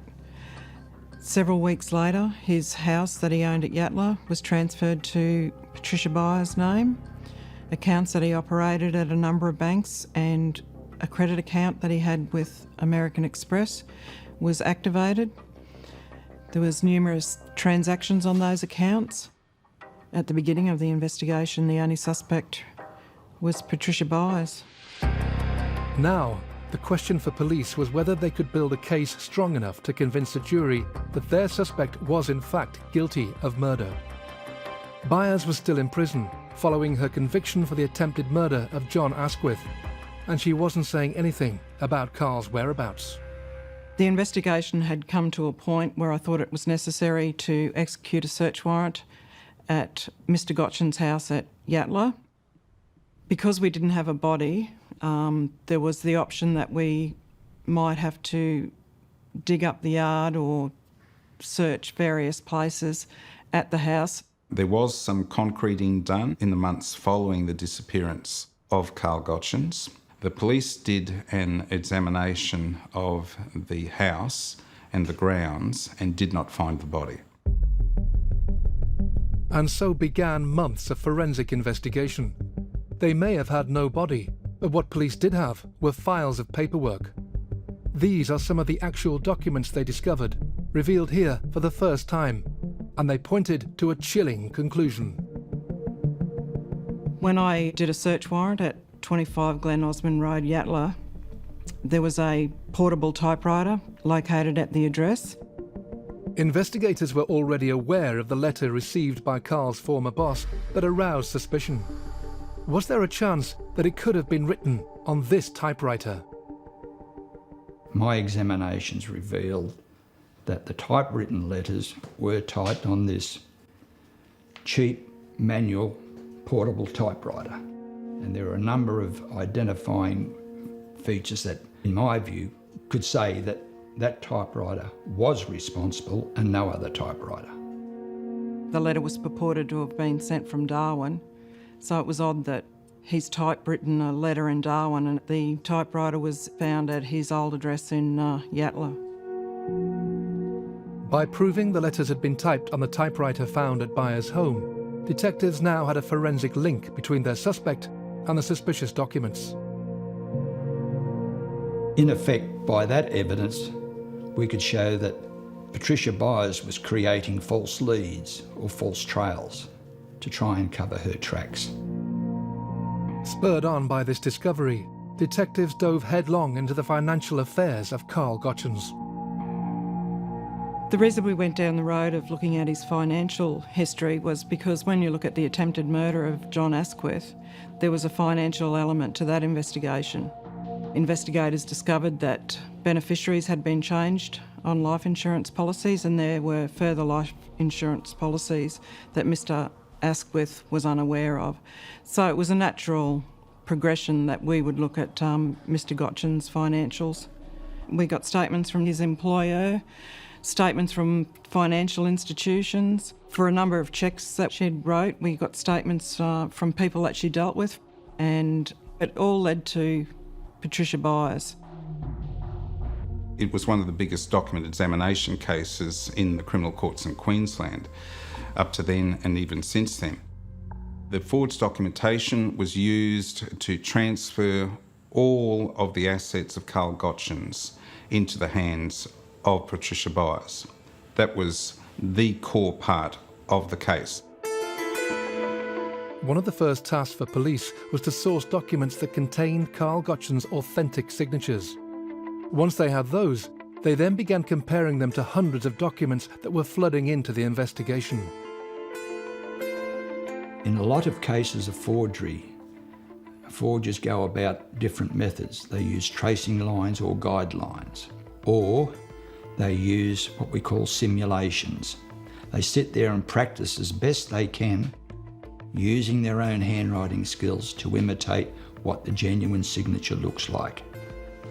Successful forgery, to beat a handwriting expert, is very difficult. As things progressed in that investigation, I became extremely familiar with Patricia Byers' handwriting and the way she forged Carl Gotchins' signature. When Detective Rosemary Walker was bringing documents to me, I would immediately, based on my experience and knowledge of Carl Gotchins' signature, that I could identify, that's a forgery, that's a forgery, that's a forgery. It's fair enough to say that she milked Carl Gotchins' accounts by forging his signatures on his bank accounts and using his American Express card. But the really hurtful thing was she forged his signature on the title to his property, transferring the title to her. So, from the way I see it, her motive was greed. The final clue that brought Patricia Byers' house of lies and deception tumbling down was forensic evidence found here in her home. They found droplets of dried blood on the wall.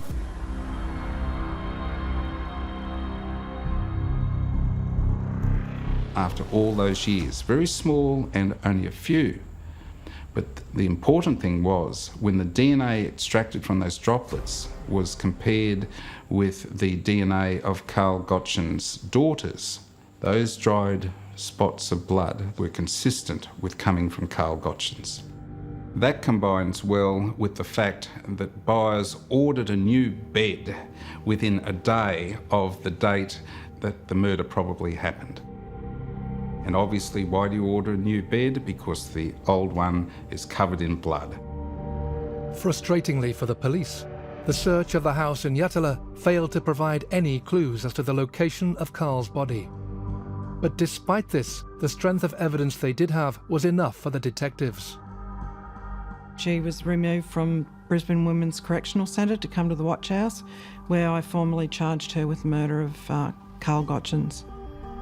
The trial of Patricia Byers began in 1999 and lasted for 6 weeks.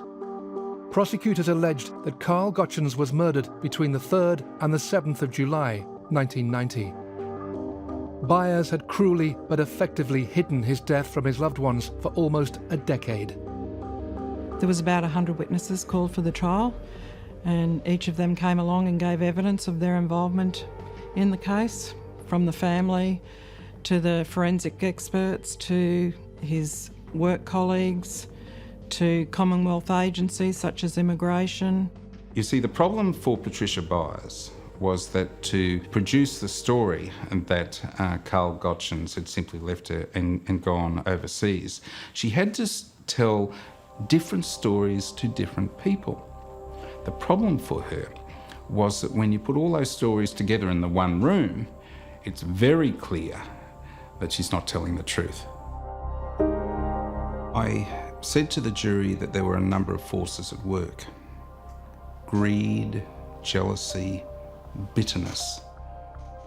But on reflection, there's something else at work there that's revealed in the forged letter that she sent to Carl Gotchins' employer, where words to the effect of, "I might have made a mistake in leaving her, but she's smart, and I can't see her being left on the shelf." And one can't help but think that way of thinking is part of the reason for her bitterness and an element in the murder. I find the letter to be quite self-serving in that Trish has described herself as being smart and good-looking. I can't see her being left on the shelf. Yeah. I thought it was telling.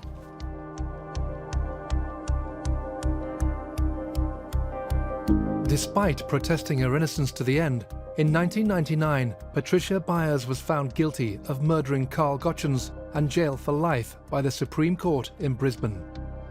The jury were only told about her previous attempted murder conviction after she was sentenced. Carl Gotchins' body was never recovered. The sole clue to his final resting place comes, oddly enough, from Byers' own hand. I located a 1990 diary which had been kept by Patricia Byers. On the 6th of July 1990, she made an entry that Carl had left and she'd dropped him into the city. And the note's interesting.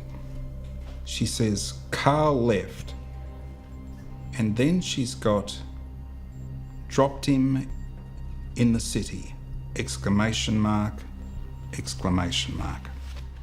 Drop him in the city is obviously code, particularly when you take into account the exclamation marks. Does it mean that she dropped him in the bay? Perhaps does the city actually have some meaning to her as some spot in the bay? Other than this vague reference, Byers revealed nothing about what happened to Carl Gotchins. That was until 2016, when she claimed she was ready to reveal everything. Patricia Byers earned herself the nickname the Black Widow after being convicted of murdering partner Carl Gotchins and the attempted murder of another lover, John Asquith. She had effectively asset-stripped both men using deception and forgery. While Asquith survived the attempt on his life, Gotchins was never found, and Byers seemed content to take the truth to her grave until events in 2016 changed everything.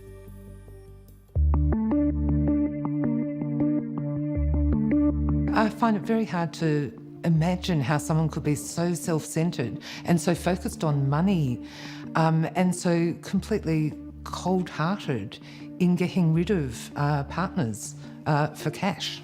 It's a frightening thing, and I think everyone is fascinated by the idea that someone who looks so normal could be a stone-cold killer at heart.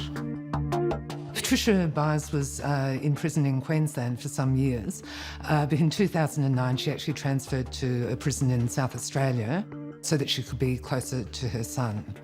Now, the interesting thing about that is in South Australia they have a law, no body, no parole. The no body, no parole law is a South Australian law. It was brought into South Australia in early 2016. Queensland doesn't have no body, no parole. However, it applied to Patricia because she was domiciled in South Australia.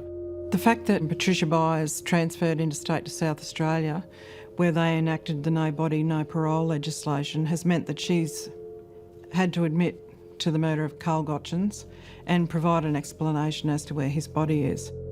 Patricia Byers, in another twist in this very bizarre case, actually stepped forward and said, OK, I did do it.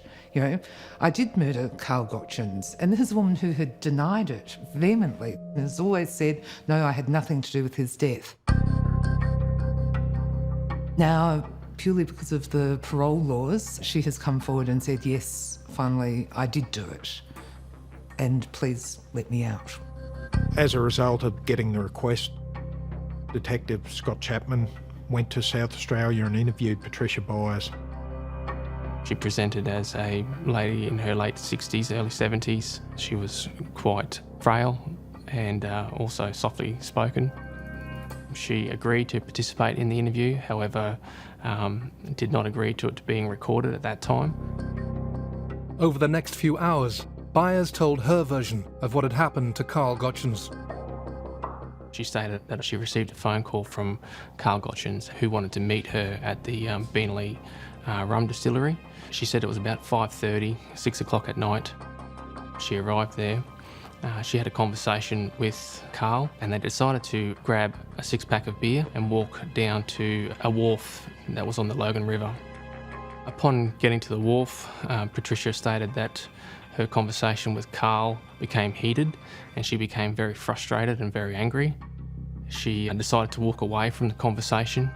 She returned to her car and she said there she went to the passenger side and removed a machete that she had underneath the passenger seat.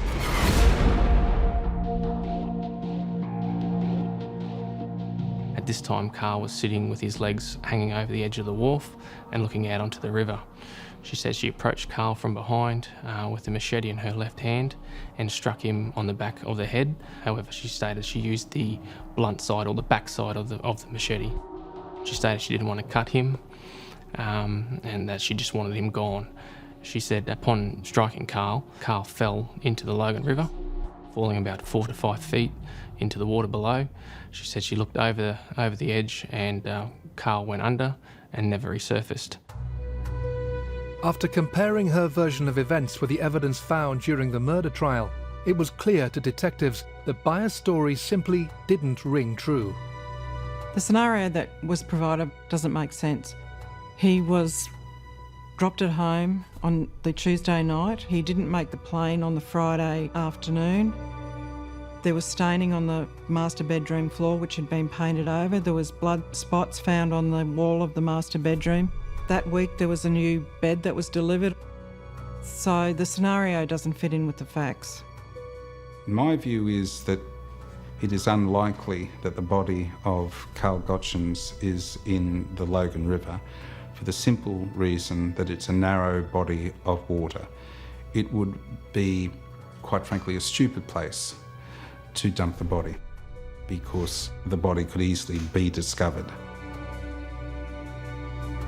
Patricia advised us she was telling us the truth and that she believed that DNA was in its infancy back then and that she believed the case had been somewhat fabricated. I think it's a convenient answer for someone who doesn't want to disclose what's really occurred. It doesn't make sense what she has said. It doesn't fit in with the facts. I don't understand why she just doesn't tell the truth. Our suggestion back to South Australia in a nutshell has that she has not been truthful. With our investigators, with Detective Scott Chapman, she was not truthful with what we knew of the investigation, what we were able to prove forensically. That'll now be something that the South Australian Parole Board would have to consider. Only Patricia Byers would be able to tell us where Carl Gotchins could be, and we do not believe she's been honest with us up to this stage. The location of Carl Gotchins' body remains a mystery. What is more apparent is exactly how Patricia Byers is viewed by those involved in her case. I think Patricia Byers is a cold-blooded killer. While she's admitted to murdering Carl Gotchins, she hasn't admitted to murdering in the way that which we believe. So yeah, she's a murderer. I don't understand why Patricia Byers just didn't accept that Carl Gotchins was going to leave her and let him leave the country. There was no reason for him to be murdered. It's a vindictive, calculated crime by a woman who just had one thing in her mind, and that was financial gain. And murder. Yes, that's right, and murder. She knew that the relationship was ending. She couldn't get what she thought she deserved simply by negotiating it with Carl. So she had to kill him. Simple as that.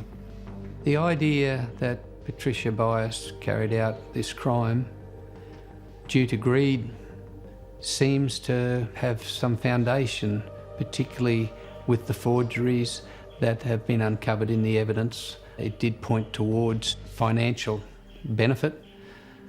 In that way, it's extremely sad that that's the price of a human life. Hers is very much a cautionary tale that domestic violence and intimate partner homicide is a very shockingly common occurrence, particularly in Australia, and that evil can lurk behind the most ordinary of suburban doors.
On the 12th of October, 1988, Melbourne would be rocked by the news of a vicious double shooting.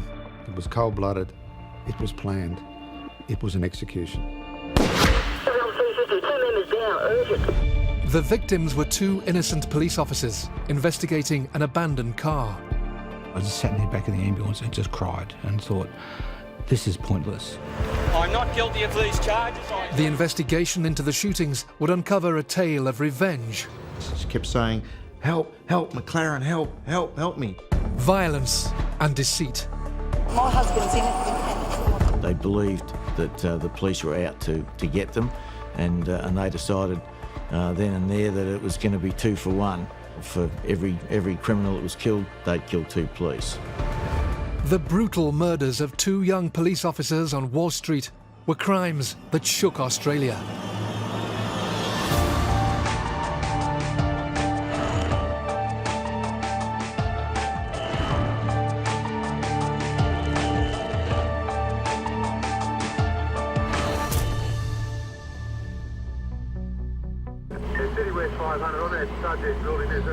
Melbourne in the 1980s for a detective was probably the most volatile it's ever been. If I look back, it was almost like a Western movie where you'd shoot first and ask questions later. That was the behaviour of the police back then, because they were quite often confronted with very, very violent men. The vast majority of criminals still had a begrudging respect for the police. But with some of the armed robbery crews, they felt that they were in a competition with another gang, and that gang was the armed robbery squad. There'd been bombings of police, there'd been shootings of police. Police felt they were in some ways under attack. There's been a second explosion. Units, stay away from the area. These groups would case banks, sometimes have inside information, and they would hit them with military precision. In the case of the armed robbery crew known as the Flemington crew, 2 of their associates had been killed by police. The police were told at that point that the Flemington crew had started to suggest that they'd been targeted and that they were going to fight back. It was then they learned of what was called the 2 for 1. You take 1 of our people, we'll take 2 of you. It was in this brooding and volatile atmosphere that the seeds were sown for one of the most tragic incidents ever to befall the Victoria Police. To try and combat the spate of increasingly violent crimes, Victoria Police's armed robbery squad began to focus their attention on key figures in Melbourne's underworld. The armed robbery squad had been targeting a number of criminals. They went out on the 11th of October to make an arrest on a fellow called Graham Jensen. And that really started a bleak period in Victoria's history. Graham Jensen was a charismatic and violent criminal. Jensen was wanted in relation to the attempted murder of a security guard. They followed him to an area in Narre Warren and they more or less bungled the arrest. As a career criminal, he was wanted for many things, but the arrest that day at Narre Warren was for something he didn't do. Police chasing him, fired at the car, fired through the back windscreen and hit him in the head, killing him instantly. To Melbourne's armed robbers, the death of Graham Jensen was viewed as nothing less than an execution by the robbery squad detectives. Their threat to avenge the death of one of their own by killing 2 police was about to become very real. Graham Jensen was very close to Victor Pearce, who was the main organiser for the Flemington crew. As soon as his crew knew that Graham Jensen had been killed by police, they believed it was murder and they responded in kind. There was grief and there was anger, and very quickly they started to plan revenge. Later that evening, there was a gathering of all of his friends in this apartment in Brunswick, and the flat was owned by Victor Pearce's sister. A number of his friends turned up there and were getting the news that Graham had been shot dead. They were putting together a piece of their puzzle. Of course, crooks' puzzles aren't necessarily always correct. They believed that the police were out to get them, and they decided then and there that it was going to be 2 for 1. For every criminal that was killed, they'd kill 2 police.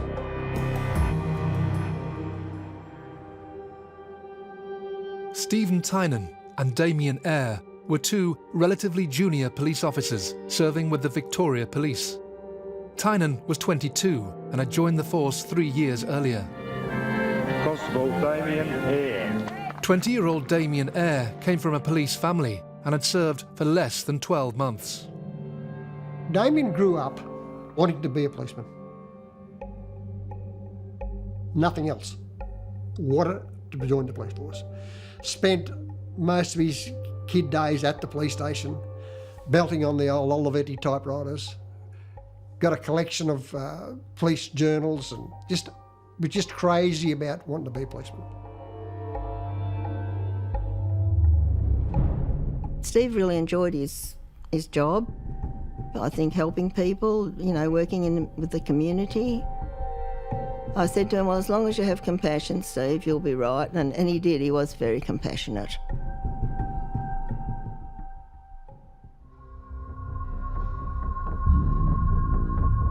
The 2 young police officers were based at Paran Police Station, the district headquarters for Melbourne's inner-city suburbs. That October evening, they were assigned the call sign Paran 311. Their divisional van pulled out of Paran Police Station car park at 11:10 that night. Graham Jensen had been dead for less than 8 hours. It was a typical sort of night shift for 2 young coppers in an inner city beat. They went to a noisy party, an alarm, someone complaining about being beaten up by their husband. Those sort of jobs went through the night, and then they got to the 9th case of the night. It was a quiet night, and then a call came in that there's an abandoned car in Wall Street with the doors open. Wall Street is a small street in an affluent area of Melbourne. I got on the radio and called for any unit available. 2311. 2311, if you can slip down to Wall Street in South Yarra. The closest police that could take the call was a Paran unit, manned by Stephen Tynan and Damien Eyre. There's a white Holden sedan, not knowing what the rego is. Got the lights on and the smashed windows in the middle of the road. Yeah, transfer 11 received that, 26483. Roger. Constables Tynan and Eyre arrived in Wall Street and parked their van behind the abandoned car. I don't know how long the interval was, but sometime later there was calls coming through that shots were fired in Wall Street. South Melbourne 150, I sent Pran 311 down to Wall Street. There's a car, a white Holden sedan, parked in the middle of the road with lights on and smashed windows. Since then I've had about 3 or 4 cars come down saying that they've heard shots fired in that street, and I can't get Pran 311 at this stage. When the calls came through from the public about shots fired, I immediately was concerned, and I kept calling Pran 311 and anybody else in the area to check out their welfare.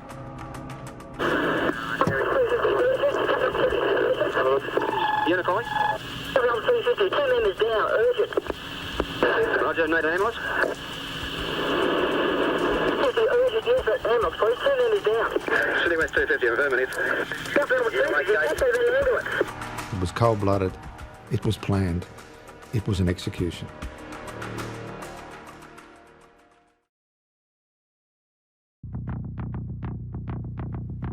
As the 1980s drew to a close, Melbourne was in the grip of a bloody war that was raging between Victoria Police's armed robbery squad and a group of organised and heavily armed bank robbers. Tragically, on the 12th of October 1988, 2 young police officers found themselves caught up right in the middle of the conflict. At 4:39 a.m, Constable Stephen Tynan and Damien Eyre responded to reports of an abandoned car in Wall Street, South Yarra. This is such a routine matter. Go and have a look at a running sheet on any divisional van and you'll see dozens of these sort of events. Nondescript, routine. That's what made it so terrifying. They were junior police, but no police officer going to that scene, they could be 30-year veterans, would have suspected anything. A car in the middle of the road, abandoned. It happens every day.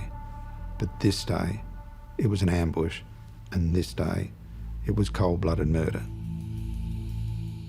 They pulled up behind the stolen car. Damien went to the registration label on the passenger side, wrote down the registration number and the expiry date.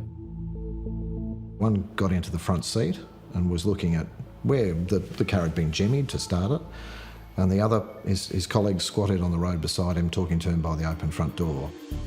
The offenders walked out of under a block of flats. Stephen Tynan was shot at close range to the head with a shotgun. Damien Eyre was shot across the back. He turned and struggled with the offender with the shotgun went off. He hit a wall in a house adjacent on the second story. His revolver was then taken from his holster and he was shot once through the head, close range.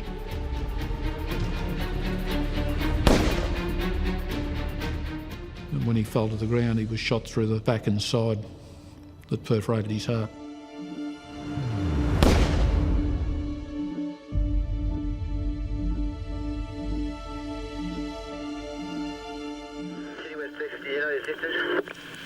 City West 250, affirmative. Yeah, we're getting one now.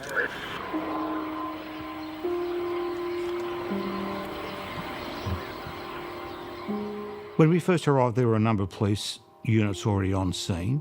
We were the first ambulance crew to arrive and followed shortly after by an intensive care ambulance. The first officer I attended to was Steve Tynan. He'd been shot in the back of the head with a shotgun. The second officer, Damien, had been shot in the back with shotgun from some distance. So then we've, more so for the sake of his mates, we've intubated Steve and scooped him up and took him to Prince Henry's Hospital, and the other crew took Damien to the Alfred Hospital, where they were both unfortunately pronounced dead on arrival at hospital.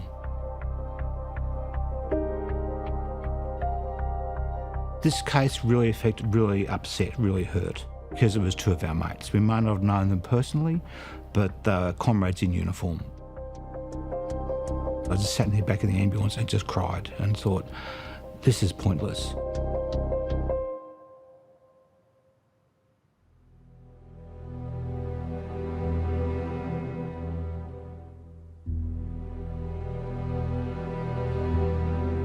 Now, while police had to keep an open mind, straight away, the first and the strongest theory was this is a payback for what happened just 12 hours earlier.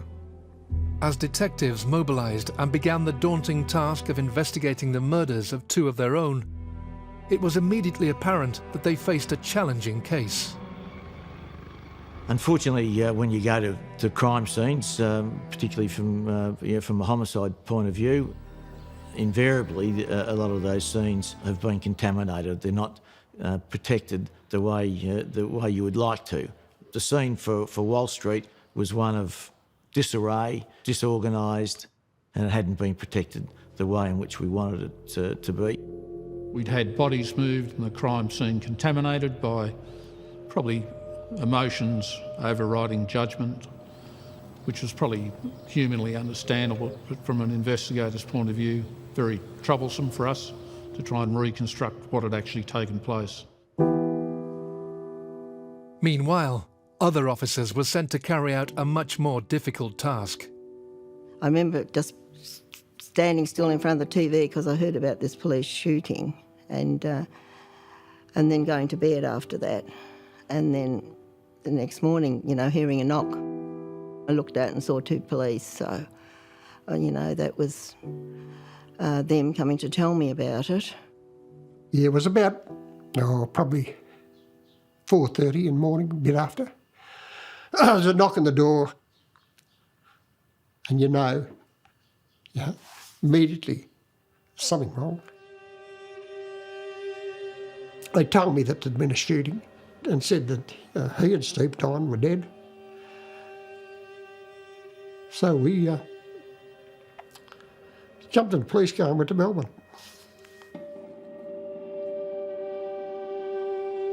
Went to Paran and they were marvellous. Sorry.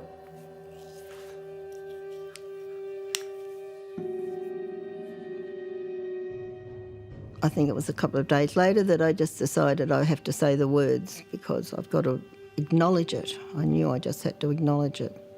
And I just said the words, Stephen is dead. And it sounds very, silly, but that seemed to help me.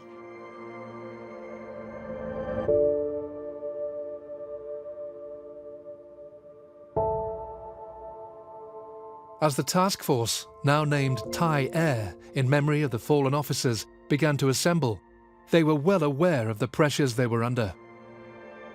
The outpouring of grief and outrage from the general community, from the Premier down, was really impacted on the whole community. And within the police force, there was anger and there was a line in the sand. You cannot do this. We need to find these people.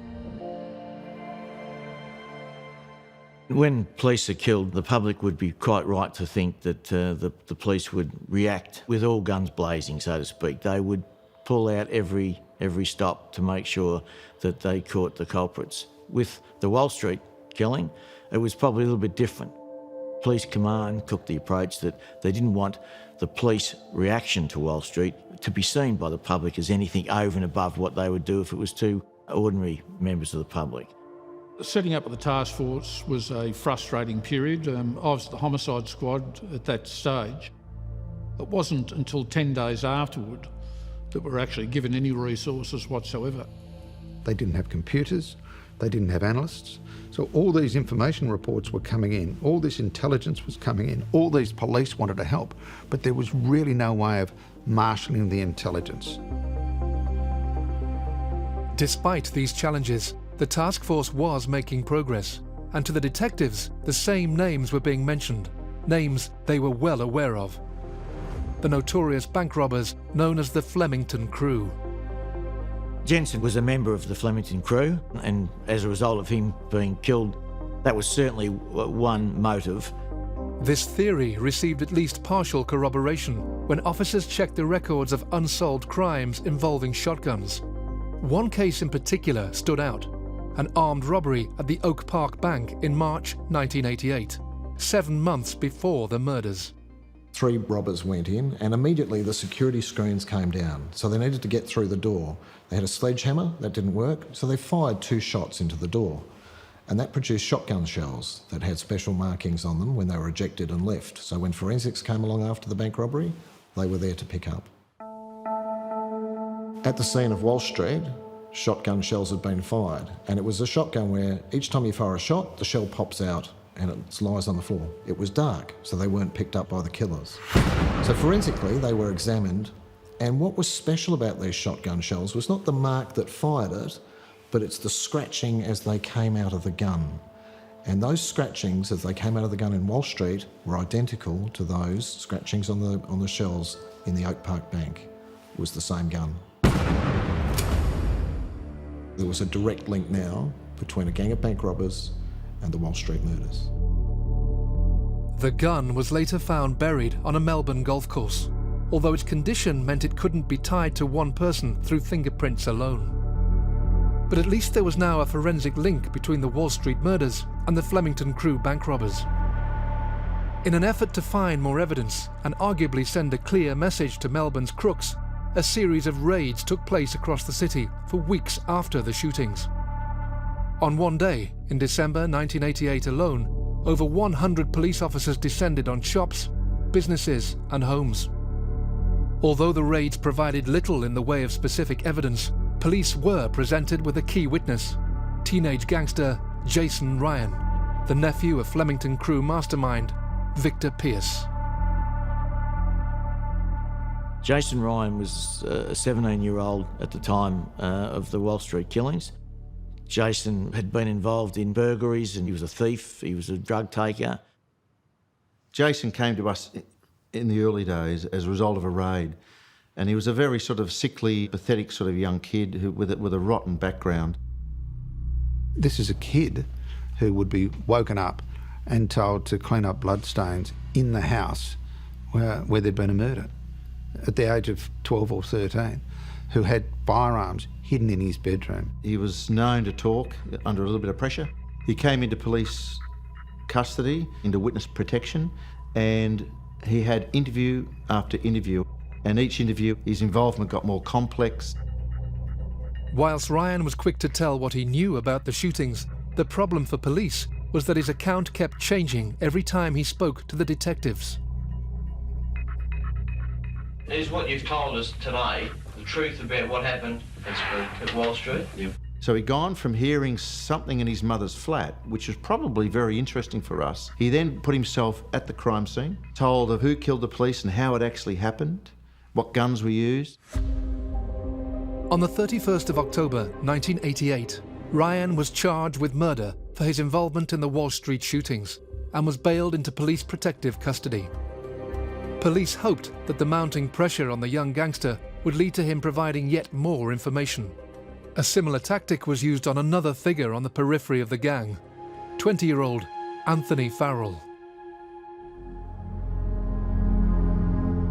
Anthony Farrell, again, was a well-known criminal, but on a smaller scale than the others. He certainly wasn't a member of the Flemington Crew. He was a drug taker, more of a small-time thief. Anthony Farrell was a young boy mixing with older criminals. He came from a family that was had some criminal associates, and he got himself caught up in something that was probably well beyond him.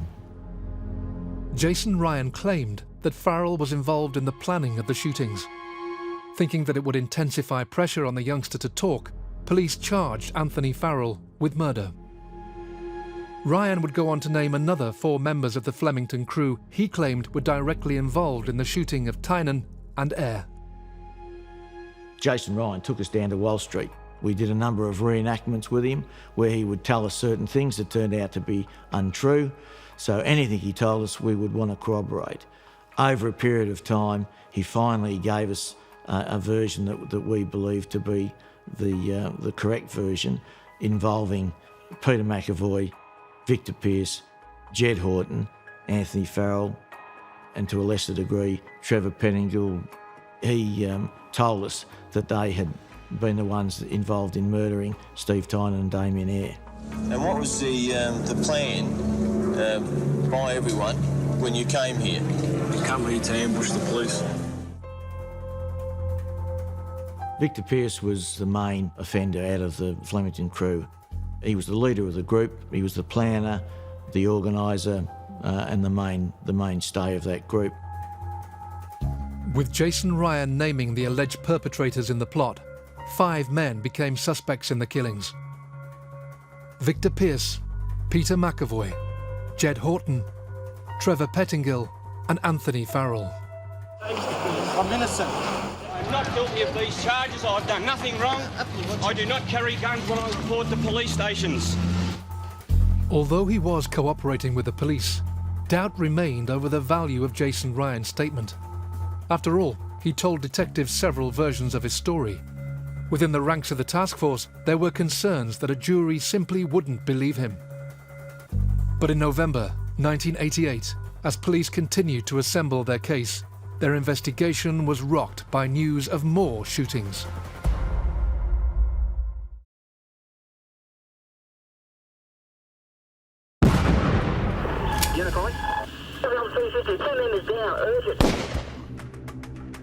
With Melbourne still reeling from the brutal murders of 2 young police officers on Wall Street in October 1988, the task force formed to identify the killers were desperate to find the missing pieces of the puzzle that would lead to convictions.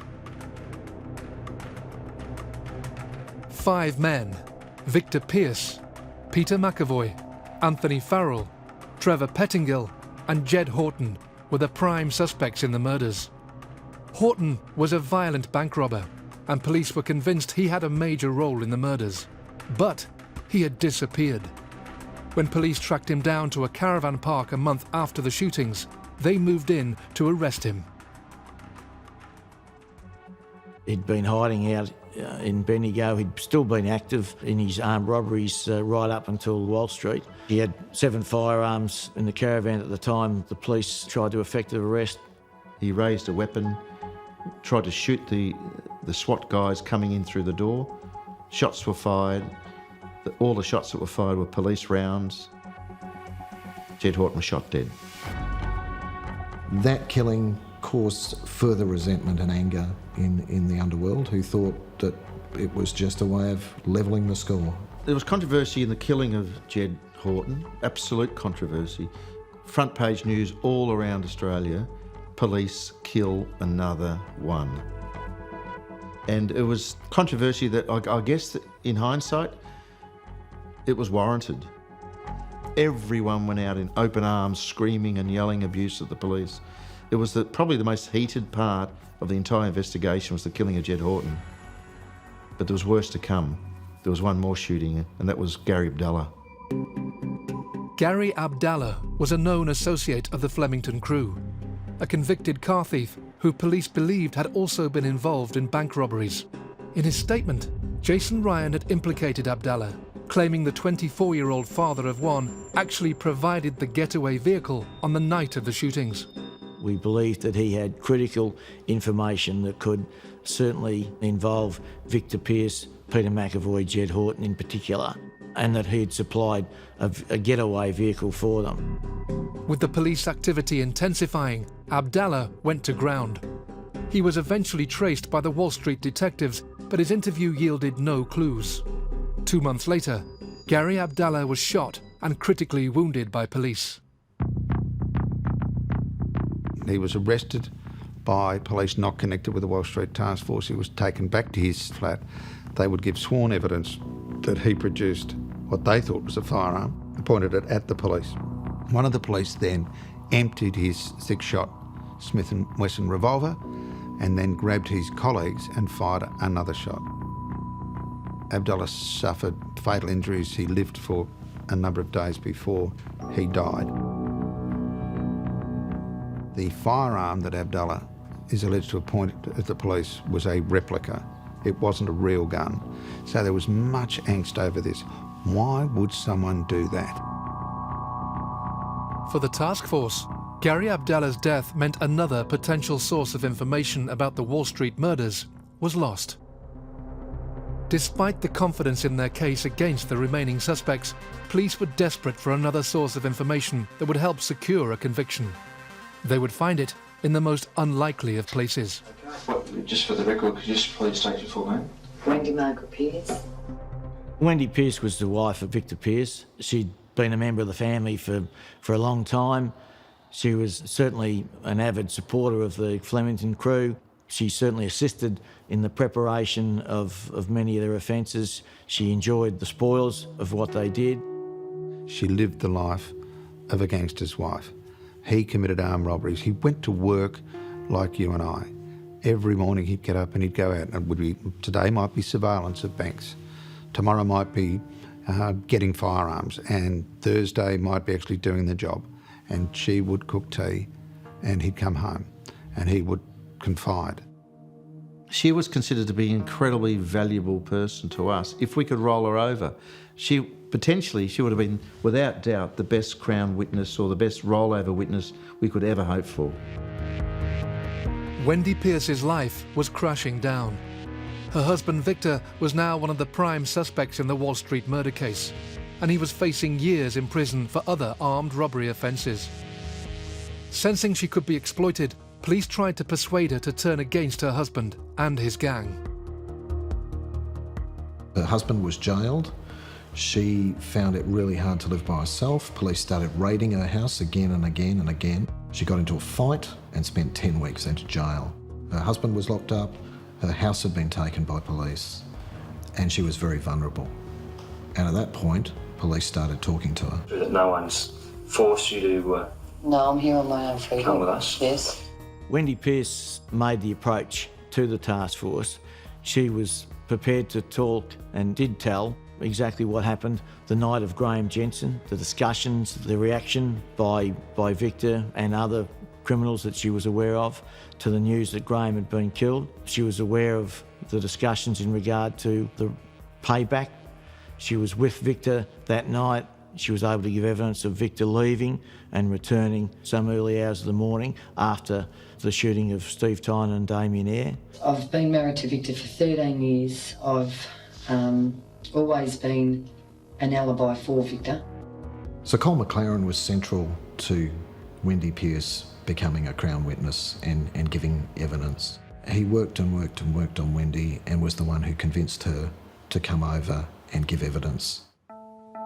But she wasn't falling off the edge just yet. She needed another little bit of a push. I found some love letters between Victor and one of her friends to show that Victor had been unfaithful to her. So she was livid and she was on the edge. We had her on the edge of rolling over. Someone saw Wendy talking to detectives, and that put Wendy at risk. And she came very close to, she believes, and police believe, being killed with a hot shot of drugs. I rang Wendy and she answered the phone and she's all blurry and she just kept saying, "Help, help, McLaren, help, help, help me." Straight away I knew we had trouble, and then the phone went dead. I told my boss, David Sprague. He flew over there with other detectives and an ambulance. She was found with remnants of a syringe and she was under the influence of high potent heroin. Police managed to get her before she died and started to put her into witness protection and talk about her giving evidence against her family, her husband's friends. And at a point in that journey, she made a decision to turn and to talk. Finally, she made a statement of 31 pages where she actually identified Victor as the main perpetrator of Wall Street. She became the star witness. I made that statement because I was scared, because if I didn't, Victor would kill me. He would have killed me. So what are you saying? You lied and you supplied Victor George Pearce with an alibi that night when in actual fact the truth is different. Yeah. She told this vivid story about how her husband, how Victor, had said he was going to kill 2 cops because of Jensen. Right. What is the truth? The truth is, Victor did get out of bed that night. He did leave the motel. I heard him go, and I heard him come back.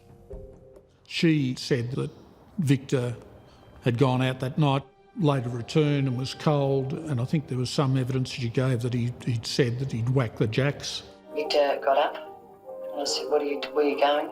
He said, I'm going to make macaroni to knock the jacks and kill Graham. Which is our young boys, of course, Tynan and Air. So she was incredibly valuable to us. She was, unlike Jason Ryan, our ticket to success on this. We had to preserve her, we had to look after her and make sure we held on to her all the way to the trial. We had the wife of one of the key killers here who was telling us the facts. By July 1990, police had amassed enough evidence to charge 4 men with the Wall Street killings. Peter McAvoy, Victor Pearce, Trevor Pettingill and Anthony Farrell would face justice in court. Confident that in Wendy Pearce the task force had a witness that would make for a cast-iron case, the police began preparing for the trial in Melbourne's Supreme Court. Little did they know that the day before the trial, their case would come crashing down.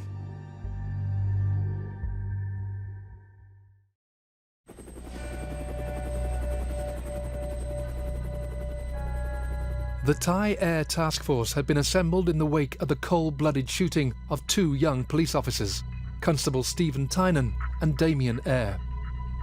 As 1990 came to an end, and with court proceedings looming, the detectives on the task force were about to find out if almost 2 years of hard work had been worth it. We had a good, strong prosecution case, but you can never tell until the trial exactly what's going to happen. So we never got ahead of ourselves. The case largely relied on evidence from 2 key individuals who had given statements to the police. The first, Jason Ryan, was a young gangster who told police various versions of what he thought happened on the night of the killings. He had initially been charged with murder, but those charges were withdrawn 10 weeks before the committal hearing. There was a real concern within the task force about how the young criminal would be viewed by a jury. The second crucial witness was Wendy Pearce, the wife of Victor Pearce, the man police believed was the leader of the gang responsible for the killings. When Wendy first started talking to police, before she really spilled the beans, police worked deliberately to butter her up, to be nice to her. They gave her nice hotels, they looked after her, they treated her, spoiled her a bit. They went on boat trips, yacht trips out on the bay. It was a really nice life. Wendy liked it. She actually became very affectionate with at least one of the police. And she felt like very special. But ultimately, with witness protection in those days, it's not Acapulco where you end up. It's public housing in a pretty dreary sort of life. And I don't think Wendy was really looking forward to being yesterday's flavour of the month. Meanwhile, Victor and the family, through third parties, were just getting to her all the time saying, it's okay, you can come back.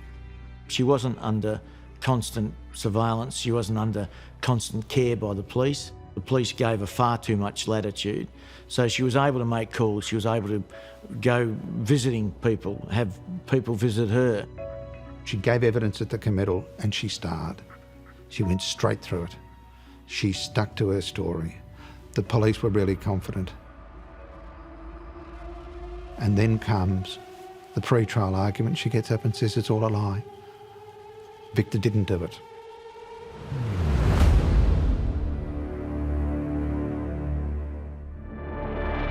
She walked in, told Justice Vincent nothing, said she wasn't going to offer any evidence. My husband's in it, and that's all I've got to say, okay? And it was all over. It was devastating.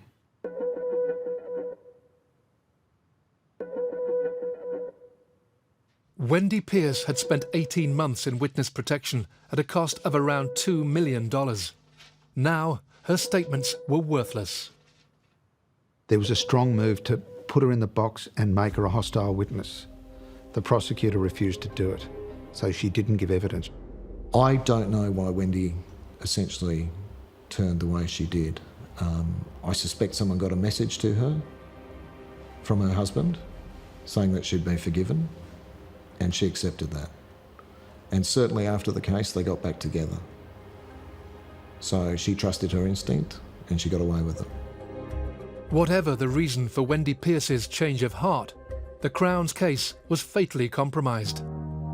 Without Wendy Pearce, we had nothing but a lying, conniving Jason Ryan. Without her testimony, and with Jason Ryan's evidence being found to be at least flawed, the case was wounded. All that work, 2.5 years of absolute solid work, down the drain because we mishandled the most important witness we could have ever hoped for. It was without doubt the worst day of my police career. Despite the damning U-turn, police and prosecutors had little option other than to proceed with the case. In a trial that lasted 7 weeks, it was clear that for the Crown at least, it had started to go wrong even before the jury was sworn in. The prosecution case was holed below the waterline. From then on, it became frantic to bail and bail to try and keep afloat. The police hopes lay with Jason Ryan as a witness. But the great problem was here with him was, which story did you believe? The first, the second, the third? And I think it was summed up in one beautiful exchange in court where he was asked whether his name was Jason Ryan, and he had to admit it wasn't. His real name's Jason Brooks. The lies just built on the lies that built on the lies. The four accused, Victor Pearce, Peter McAvoy, Trevor Pettingill and Anthony Farrell, opted to give unsworn evidence. They would be asked questions by their own legal team, but wouldn't face cross-examination. Predictably, they all denied any involvement in the killings. On the morning of the 26th of March 1991, the jury reached a verdict. The jury deliberated for about 6 days before returning their verdicts. They found each of the four not guilty of the murders of Tynan and Eyre. I'm on top of the world, on you lot.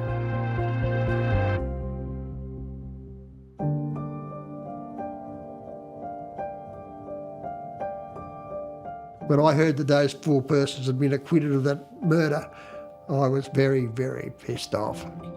And it's only because of the lies that were told. Doesn't matter how good your investigators are and how good a job they do, there's always these little things that can happen. I can remember coming out of the court, but I can remember standing on the steps and saying there's a higher justice, and I just knew it. I mean, these are 2 young men, wonderful young men that had 50 years maybe in front of them, and someone can just go out and do that and get away with it, obviously. How can you feel? Steve Tynan and Damien Eyre deserve better than that. The families deserve better than that. The community deserve better than that.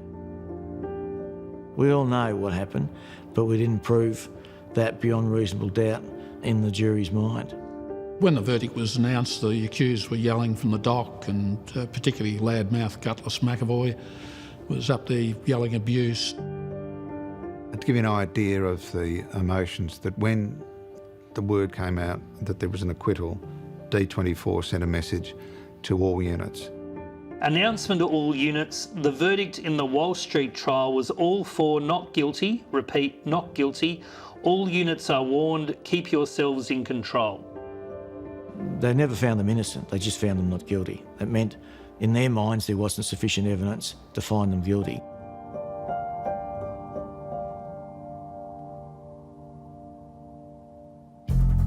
In December 1992, Wendy Pearce was found guilty of perjury after backtracking on her statement. She was sentenced to 18 months in prison. The only great pleasure I had was actually doing the brief of evidence against her for perjury and having her convicted of probably the worst case of perjury in the state of Victoria. In July 1993, just over 2 years after the end of the Wall Street trial, 5 Victoria police officers were charged with murdering Graham Jensen. Only one of those cases made it to trial. The officer was found not guilty after the jury deliberated for just 20 minutes. But for another character in the Wall Street story, fate had a different outcome in store. On the 1st of May 2002, police responded to reports of a shooting on Bay Street in Port Melbourne. The victim had been gunned down in his car. His name was Victor Pearce.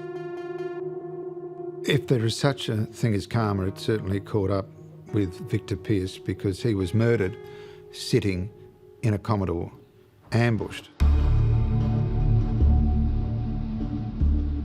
was believed he'd been the murderer of a mafia drug dealer, which was in fact incorrect. He hadn't done that murder at all, but was murdered in reprisal for that murder.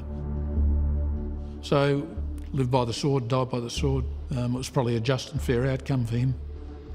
Following Pearce's death, his wife Wendy made a startling admission to journalist John Sylvester, where she once again changed her story. In 2005, she claimed that her husband Victor had been involved in the murders. She said Victor Pearce was the organiser, and she implicated the others who'd been acquitted as the co-offenders.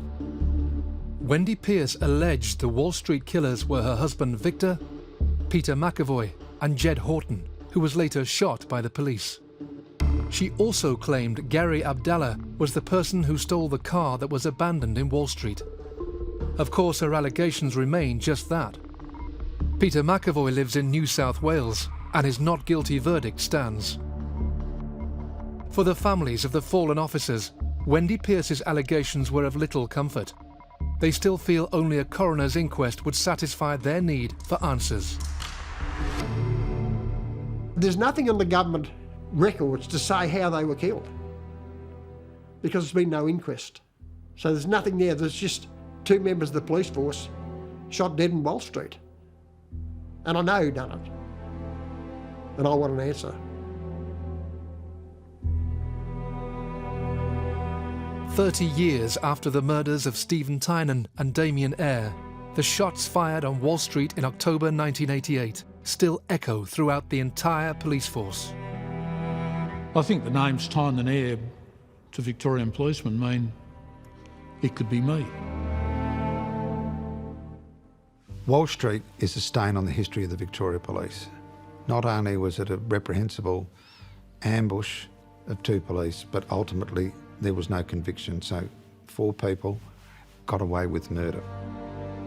Wall Street was one of the worst crimes Australia's ever had, no doubt. It was also probably one that left more scars internally than externally. The criminal world just marched on, got over it. Within the police department, we still have scars, we still have wounds that still fester.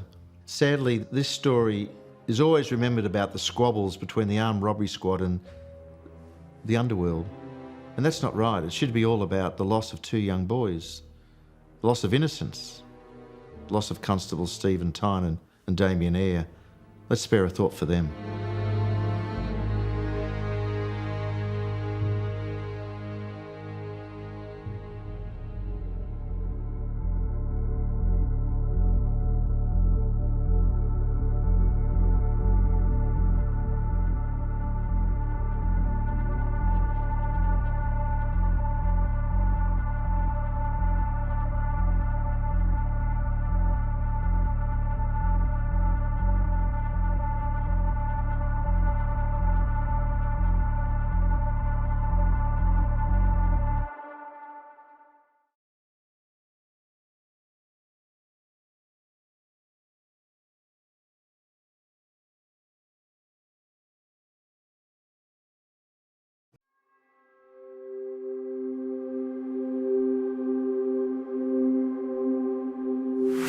September 2012 in Melbourne. A 29-year-old woman disappears while walking home after a night out. The CCTV footage showed a man talking with her on the street. At once, everybody needed to know, who is this man in the blue hoodie? Investigations would uncover the secrets of a violent murderer. Police officers said that they were looking at a potential serial killer. He didn't actually look at first glance like an evil monster that he plainly was. And flaws in the Australian parole system were exposed. Had our justice system worked better, she'd be alive today. The murder of Jill Maher was a crime that shook Australia.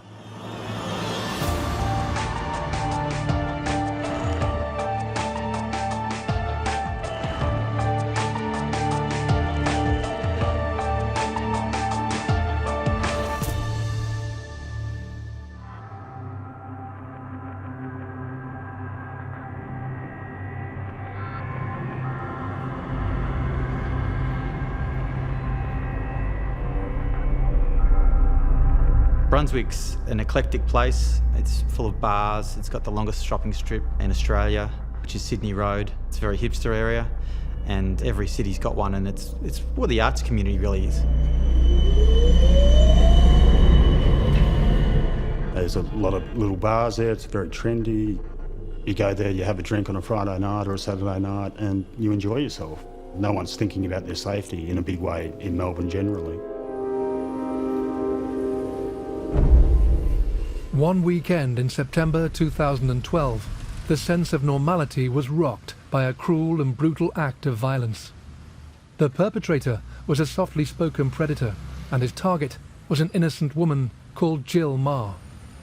Originally from Ireland, Jill lived in Melbourne and worked at the ABC.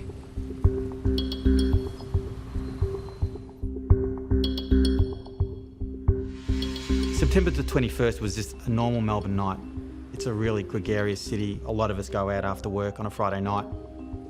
For Jill, it sounded like another Friday night. She was going out for drinks with work colleagues. She finished work about 5 o'clock in the afternoon. She went out with some workmates. They were seen walking down South Bank on CCTV. She has a drink in the city, and then afterwards she heads out to close to where she lives on Sydney Road to a place called the Brunswick Green. She's carried on through the night, had some more drinks, and then later in the evening ended up at Bar Etiquette, where she had a few more drinks. Bar Etiquette was only around 900 metres from the apartment Jill shared with her husband, Tom. Now that worked for her in a practical sense because it was very close to home. And at a certain point she actually contacted Tom and suggested that he come down. At that stage I think he was asleep on the couch and missed the message. When the bar closed at 1:30, she headed off home. So she leaves with a colleague from Bar Etiquette, and he goes to get a cab, and he tries to talk her into getting into the cab and giving her a lift home, which is very close. It's less than a kilometre from that bar. But she doesn't want it, she wants to walk home. So they a kiss on the cheek, and he gets in the cab, and then from there she's on her own, and that's where she starts walking up Sydney Road. This seemingly minor decision would go on to have devastating consequences. Jill left the bar about 1:30 a.m. At 2 a.m, Tom tried to call her, didn't get in contact with her. Tom sent some text messages after that, trying to contact her. Well, I think it's really confusing for Tom that he can't get a text back. Her walk is really close. She would have made that walk many, many times before. And even though it's dark in spots, she wouldn't have felt that anything was going to happen to her. At 4 a.m, he was so concerned that he actually left where they lived and started walking the streets trying to find Jill. By 6 a.m, he was so concerned he contacted the police to report her missing. When a person's reported missing to the local police, and that's where it basically starts, it goes to the uniform branch. So you walk into the police station, there's a uniformed person there, and I want to report a missing person. They'll take details of description, any photograph, where this person may or may not have been, to get as much information about this particular person. It's then assessed by the uniformed people and then escalated to the detectives in the same police station. They again do an assessment, and then they would have begun their search of tracing where she may have been and may not have been. So that would have stayed at, well, I would say, local level, because we get so many missing persons reports given to the police. From the time that Tom reports his wife missing, there's a missing report go in. There's some inquiries. They look up things like has she used her bank card, all those sorts of things, and they don't find any sign of what's happened to Jill. Through the day on the Saturday, Tom contacted the people that Jill had been drinking with to find out her movements late on that Friday night. He rang around as much as he could to find out where Jill had been and what she had been doing, and the word of mouth spread very quickly. The police made inquiries. They followed the usual protocols on this sort of thing to try and find out what they were dealing with through the course of that Saturday.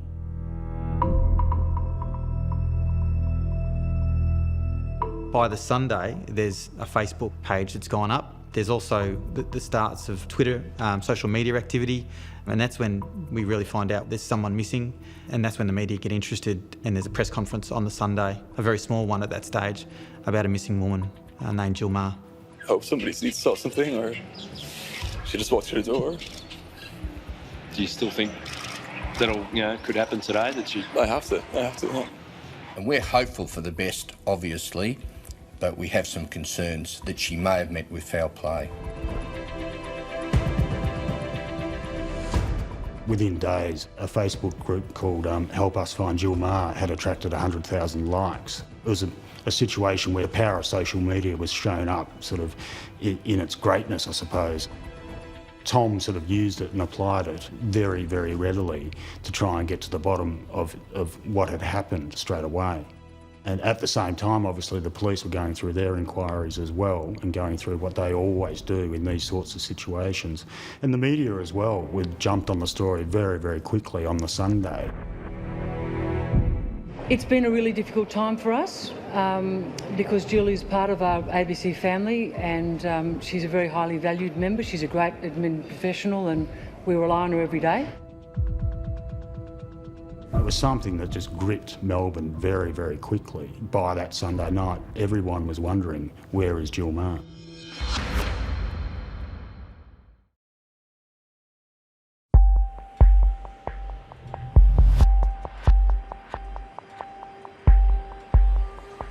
In the early hours of Saturday the 22nd of September 2012, a young woman called Jill Maher left a bar on Sydney Road in the Melbourne suburb of Brunswick and disappeared.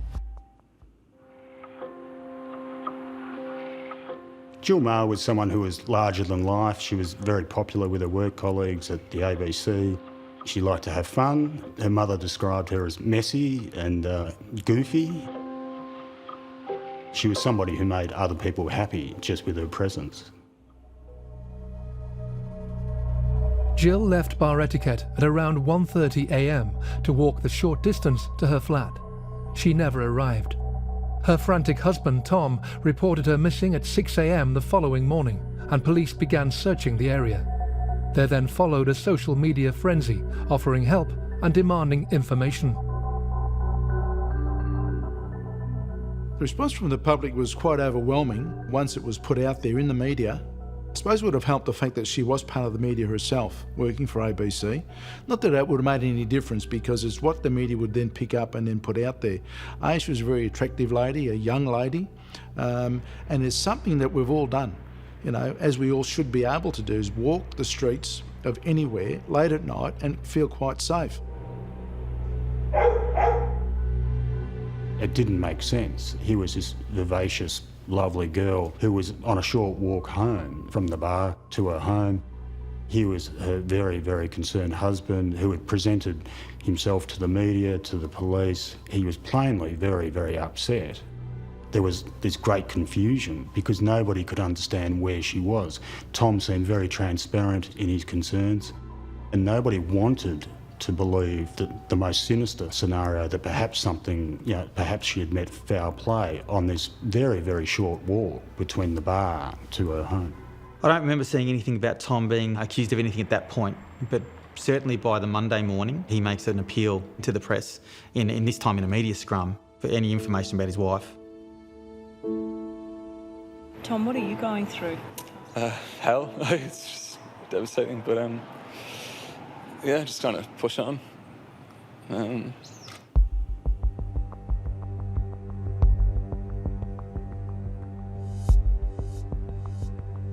At this stage, the homicide squad is investigating, and that's when you start to wonder what's going on with the husband. Where was the husband? And you start looking for answers. What the police did was obviously look at those people who are closest to Jill first, because quite often that's the situation in disappearances, is that somebody close to the victim is somehow involved. So they went to Jill and Tom's home, they searched that, they went and searched the car that they owned, and this is all filmed by the media and sort of obviously broadcast. They had to eliminate Tom as a person of interest. So unfortunately his flat was searched. The investigators don't know whether she was killed there and a body dumped and he's made a ruse. So the car becomes important as he transported the body somewhere. So they need to cover all of those. Whilst it's difficult in the early stages, that people will look at the husband, the father, the wife, whoever else is close to the missing person, they become that focal point. But in the long run, investigators can then say, if it's unsolved, we've looked at the husband, we've looked at the wife or the father, whoever it may well be, and we are more than satisfied that they are not involved in this particular missing person. So you start at the basics, eliminate them as persons of interest, be confident in yourself, and we can start looking elsewhere. My colleague had interviewed him and he was certain that he had nothing to do with it. So we were relatively certain, without absolutely knowing, that he had no part in this and that he was looking for his wife, that he was devastated that his wife was not there. His fear in his eyes that something terribly, terribly wrong had happened.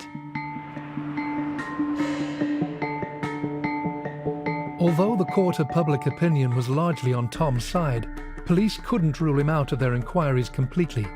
But that began to change when a trawl of CCTV cameras in the area where Jill was last seen turned up a vital clue. It was critical that there be some sighting of Jill Maher before she goes missing. From the moment that she's left bar etiquette to the moment that she's trying to get home. Where is she? Her colleague knows that she's walked along Sydney Road and we don't know anything else. Ultimately, investigators wanted to try and retrace where Jill would have been. They would have been aware that she was at a local bar, so they'd be looking at getting CCTV from there. Has she left with someone? Has someone followed her out of the bar? And you start working your way back from there. Then they would have been walking along the route she would have taken, walking back home, and you are looking for CCTV cameras. And as luck had it, there was a number of CCTV cameras in the stores along her route, which they then were able to retrieve, which had that identification of Jill walking up, and within seconds after that you see a male person running after her. You see a man walking from the left side to the right side and he's wearing a blue hoodie. And then a little bit later you see Jill Maher come into the picture and she's approached by the man in the blue hoodie and they seem to talk. You don't think by looking at it that they know each other, but they might. She then takes her mobile phone out. She just seems a bit bothered by this person, and then you see them walk away from left side. Again, a major breakthrough. But again, what do you read into that? The fact that it's there is that someone she knew, that she happened to recognise in the street. But that's all we've got to go on. So we start working on that, we get a description. We can't identify this person. Who is this person? And what's happened after they've gone out of frame? Because it shows Jill Maher alive and well at a particular time. And that's your starting point. Who is this man that actually was seen running after her? Is this the offender we're looking at? So that's a major starting point for the investigators and very, very significant. And then they've got to look at, do we release it to the media to try and get the public on board to assist the investigators?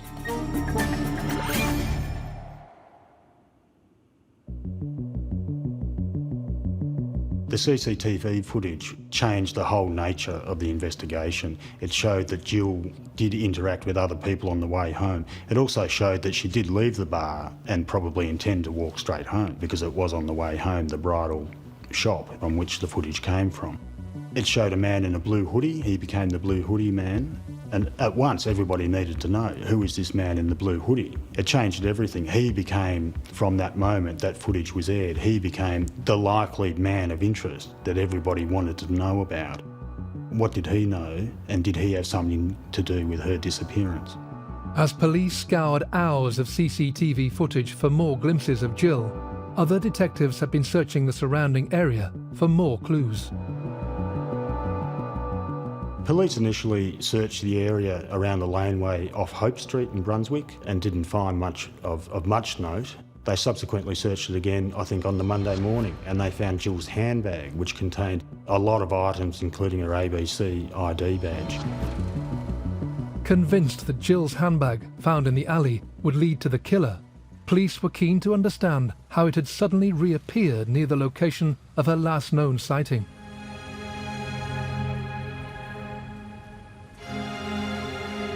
Now that was a turn up because that handbag wasn't there on the initial search. That prompted all sorts of speculations because police wondered, how did this handbag get placed back in this search area when it wasn't there previously. Tragically, what seemed like a clue turned out to be a red herring. A local resident had spotted Jill's handbag in the alley and taken it home. But then, spooked by all the news coverage, he'd returned the bag to where he'd found it the following day, where it was discovered by police. What the bag did prove, however, was that Jill's disappearance was becoming more suspicious.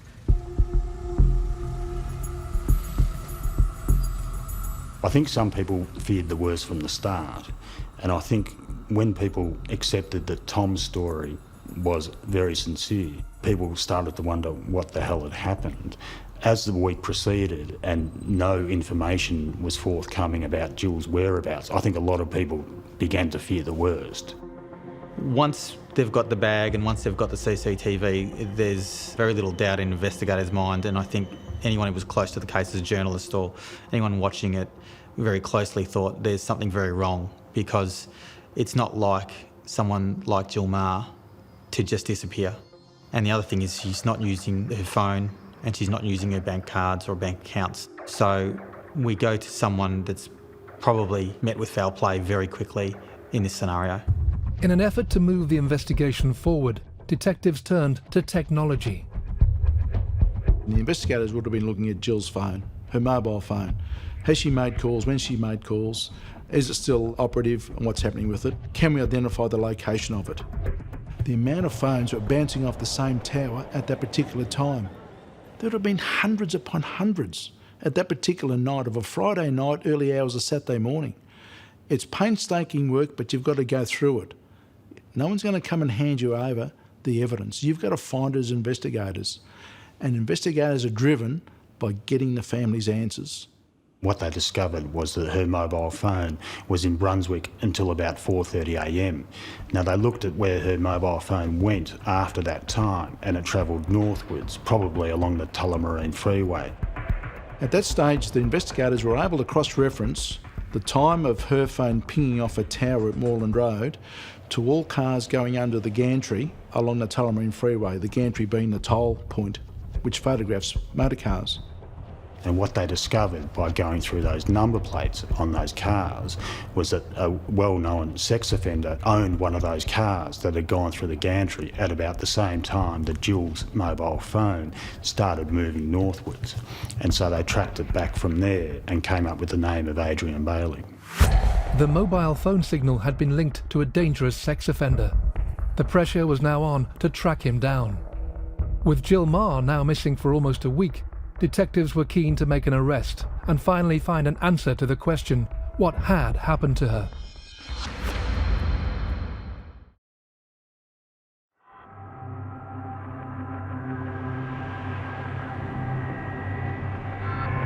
Police investigating the disappearance of Melbourne woman Jill Maher linked her mobile phone data to the movements of a local sex offender, 41-year-old Adrien Bailey. Following the identification of his vehicle, police tracked Bailey down and began to question him. Adrien Bailey underwent what became a 10-hour interview with police. Now, for most of that 10 hours, he denied any involvement or any encounter. His starting point was that he knew nothing and had absolutely nothing to do with the disappearance of Jill Maher, but that he had heard about it in news reports. And that's all he knew about it. While police were interviewing Adrien Bailey, police were searching his house at the same time, and that's when they found Jill Maher's SIM card. The SIM card had turned up in Adrien Bailey's washing while his then girlfriend, was washing his clothes. And that was the crucial bit of evidence that linked him to Jill Maher. That would have been the most significant breakthrough for investigators. The fact is, you need to tie a potential suspect to a missing person, and this gave investigators that strong link. How else does Jill's SIM card from her phone get into the property in the private home of Adrien Bailey? There's got to be no other explanation, but the fact is, he is involved with this lady's disappearance. Bailey had a way with police interviews where he would always deny for hundreds and hundreds of questions, and at a certain point he would break. Hours and hours into the interview process, he turned basically and said, yes, I'm responsible. Yes, I feel very bad about it. I wish it hadn't happened. This happened about 6 or 7 hours into the process with Jill Maher. And at that point, he became very forthcoming. Through some persuasion, he was then able to give some definition around what he'd done, which is how he ended up in a laneway off Hope Street and how he had raped and murdered Jill Maher. He admitted to talking to Jill Maher. He claimed that he was trying to be nice to her, that she'd been on the phone to her brother or to family, as far as he knew, and that he was trying to be nice. He was trying to have a conversation with her, and that she had initially been nice and that she had then turned nasty. I think he talked about her flipping him off. Now, her flipping him off had sort of made him very angry, and that had sort of subsequently led to his outburst of violence, which had led to her death.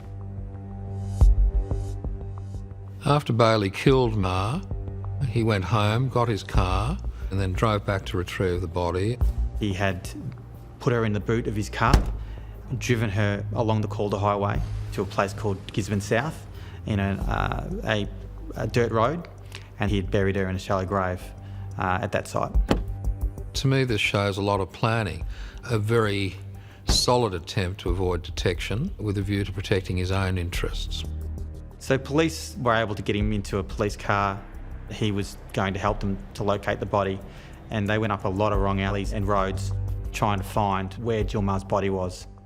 But they get to Black Hill Road, and it's at that point that he starts to realise where he is, and he tells them to suddenly stop, and he points over towards a site which he doesn't want to go to, and he becomes fairly agitated. That's where they found Jill Maher's body. Jill's body was discovered partially naked from the waist down in a grave that was only 35 centimetres deep. Post-mortem results revealed that after being violently raped, she was strangled to death by Bailey. There's been no greater outpouring of emotion in Melbourne than this case and the death of Jill Maher. On the following day, after all of the police interviews, on the Sunday, 30,000 people marched along Sydney Road, the last place where Jill Maher was seen, as an outpouring of not only grief, but as a protest that things had to change and that people had to be protected from people like Adrien Bailey. That same night that Jill Maher was found, an out-of-sessions court was held where Adrien Bailey was charged with murder. So by the next morning, that news had spread all across Melbourne, the worst kind of news, that Jill Maher was dead. News with Peter Hitchner. Today's developments followed a dramatic arrest and the discovery of Jill Maher's body in a shallow grave northwest of Melbourne. A devastating discovery marking the end to a story all of Melbourne had been hoping would have a happy ending. Now, what happened with that is that social media and the internet went wild because the interest had been so intense. Adrien Bailey's name was all across the internet, and there was a great outpouring, not just of grief, but of anger towards this man who had done something so horrible to such an innocent victim. Now that would have consequences down the track in terms of his charging and the judicial process, because once he is charged, evil or not, he's still entitled to a fair trial, and so this outpouring simply couldn't happen. Whilst you can't stop people doing it, you can try and plead with people, please do not put this stuff out on social media. Once a person's been charged, they're entitled to a fair trial. It is the courts that must identify innocence or guilt, not you, the community, not you, the investigators, but it's the courts. Investigators collect the facts, present them to the court, and at the point of a person being charged, that's when all media and all social media should stop and wait till this person gets a fair trial. This was such a serious concern at the time that the then Chief Commissioner of Victoria Police, Ken Lay, asked people to stop posting these sorts of messages online because it would have potentially such dire consequences. Frustratingly for journalists and reporters, their coverage of the case was restricted, but that didn't stop them delving into the background of Adrien Bailey to try and find information that could be used when the court proceedings allowed. What they would uncover was a man with a history of violence towards women that would defy comprehension. Adrien Bailey was born in the eastern suburbs of Melbourne. He grew up there, played footy. He was a non-event. He was known to be a little bit of a loner. I don't think he had a lot of close friends. He was off the radar until the age of 18 when he married his first wife and she became pregnant, and it was at that stage that he first came to police attention. At the age of 18, he raped a friend of his sister's who was 17 at the time. He then subsequently attacked and attempted to rape another 17-year-old and then a 16-year-old. At that point, he was arrested and questioned at great length. He consequently confessed to those crimes and was charged. He was convicted and sentenced to 5 years in jail, but he only served 22 months of that term before he's paroled. I saw Adrien Bailey in 1991. He was a teenager, he was charged with serious sexual offences, and he went to court. I prepared a report for the court, and that evidence was publicly led, and he was sentenced according to law. So in his case, he was not mad, he was bad. My recommendations inevitably would have been that he required treatment and monitoring. Given his age, I think he was about 18 at the time, I would have been perhaps more optimistic in terms of his prognosis than if I'd seen him as an older man.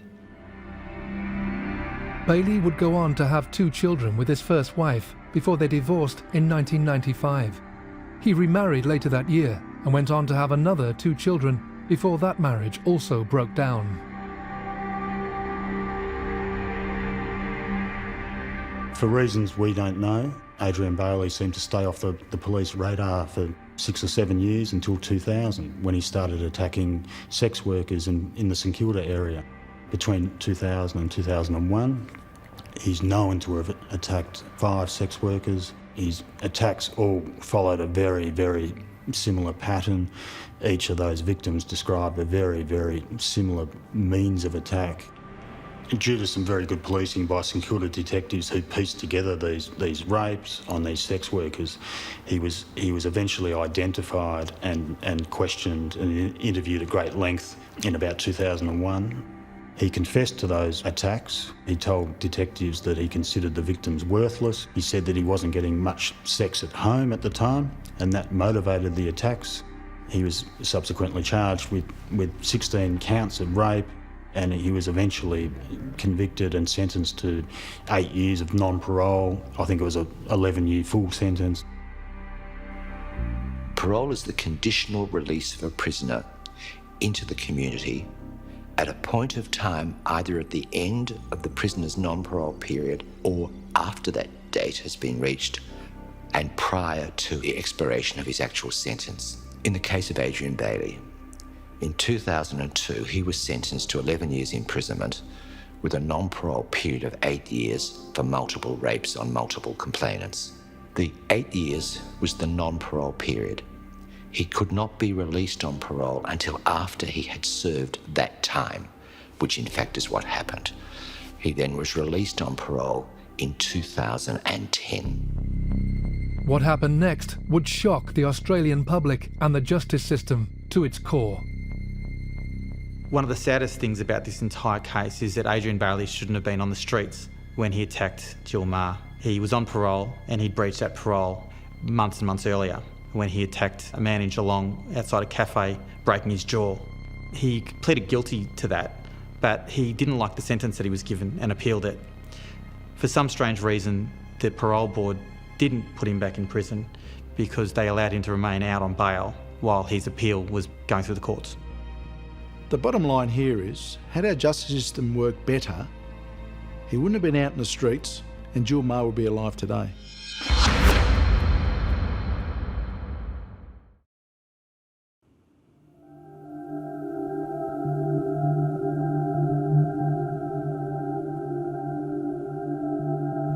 The brutal death of Jill Maher in 2012 shocked not only Melbourne, but the entire country.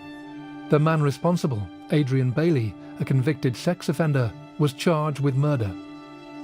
In March 2013, he entered a plea of guilty to 1 count of rape, but he denied the murder charge. Then, in a dramatic U-turn, he changed that plea to guilty, admitting that he was in fact a killer. I was there in the court on the day that Adrien Bailey pleaded guilty. He's a short man, very unprepossessing. He's got his sandy hair, a pockmarked face, a certain vanity about him. Whenever the juries walked into the room, he would straighten his tie and inflate his chest. Fairly softly spoken, and that was the striking thing about him. He could actually present as a very average, normal sort of human being. He didn't actually look at first glance like an evil monster that he plainly was. He actually just looked like another bloke in the room. Justice Nettle sentenced Bailey to life imprisonment with a 35-year non-parole period for the murder of Jill Maher. He said in sentencing that if Bailey hadn't pleaded guilty, he would have given him a life term without any possibility of parole, which probably reflected community sentiment at the time. There are worse crimes, believe it or not, but none of them have touched people in quite the horrible way that Jill's death did. Police officers said that they were looking at a potential serial killer, or what they termed someone who would definitely become a serial killer. Adrien Bailey is a monster. He set out to hunt and to hurt women for most of his adult life, and he belongs in a cage. Present for the sentencing were Jill's loved ones. From day one, you look back at how Jill's husband presented himself, how he was entirely transparent, he was very honest in how he felt. His grief was on public display. He was going through the most horrible thing he will ever go through, and he was very frank about it. He was very grateful for those who helped him. But that extended throughout the entire family, throughout the process. On the day that Bailey was sentenced, Jill's father came out in front of the court and gave a very simple and heartfelt thank you to both the police and the prosecutors for ensuring that justice had been done. Jill lived a life full of family, friends, and her beloved Tom. Jill was brutally raped and murdered and is never coming back. Jill's family throughout the entire ordeal has been marked by this incredible dignity. They sort of stood almost as the polar opposite to the man who had done such a terrible thing. I've been really humbled by the support of the Australian public, the tireless efforts of the police and all the friends and family who've put their lives on hold to help us out. As the legal proceedings drew to a close, the awful truth about Bailey's past crimes was finally able to be publicised.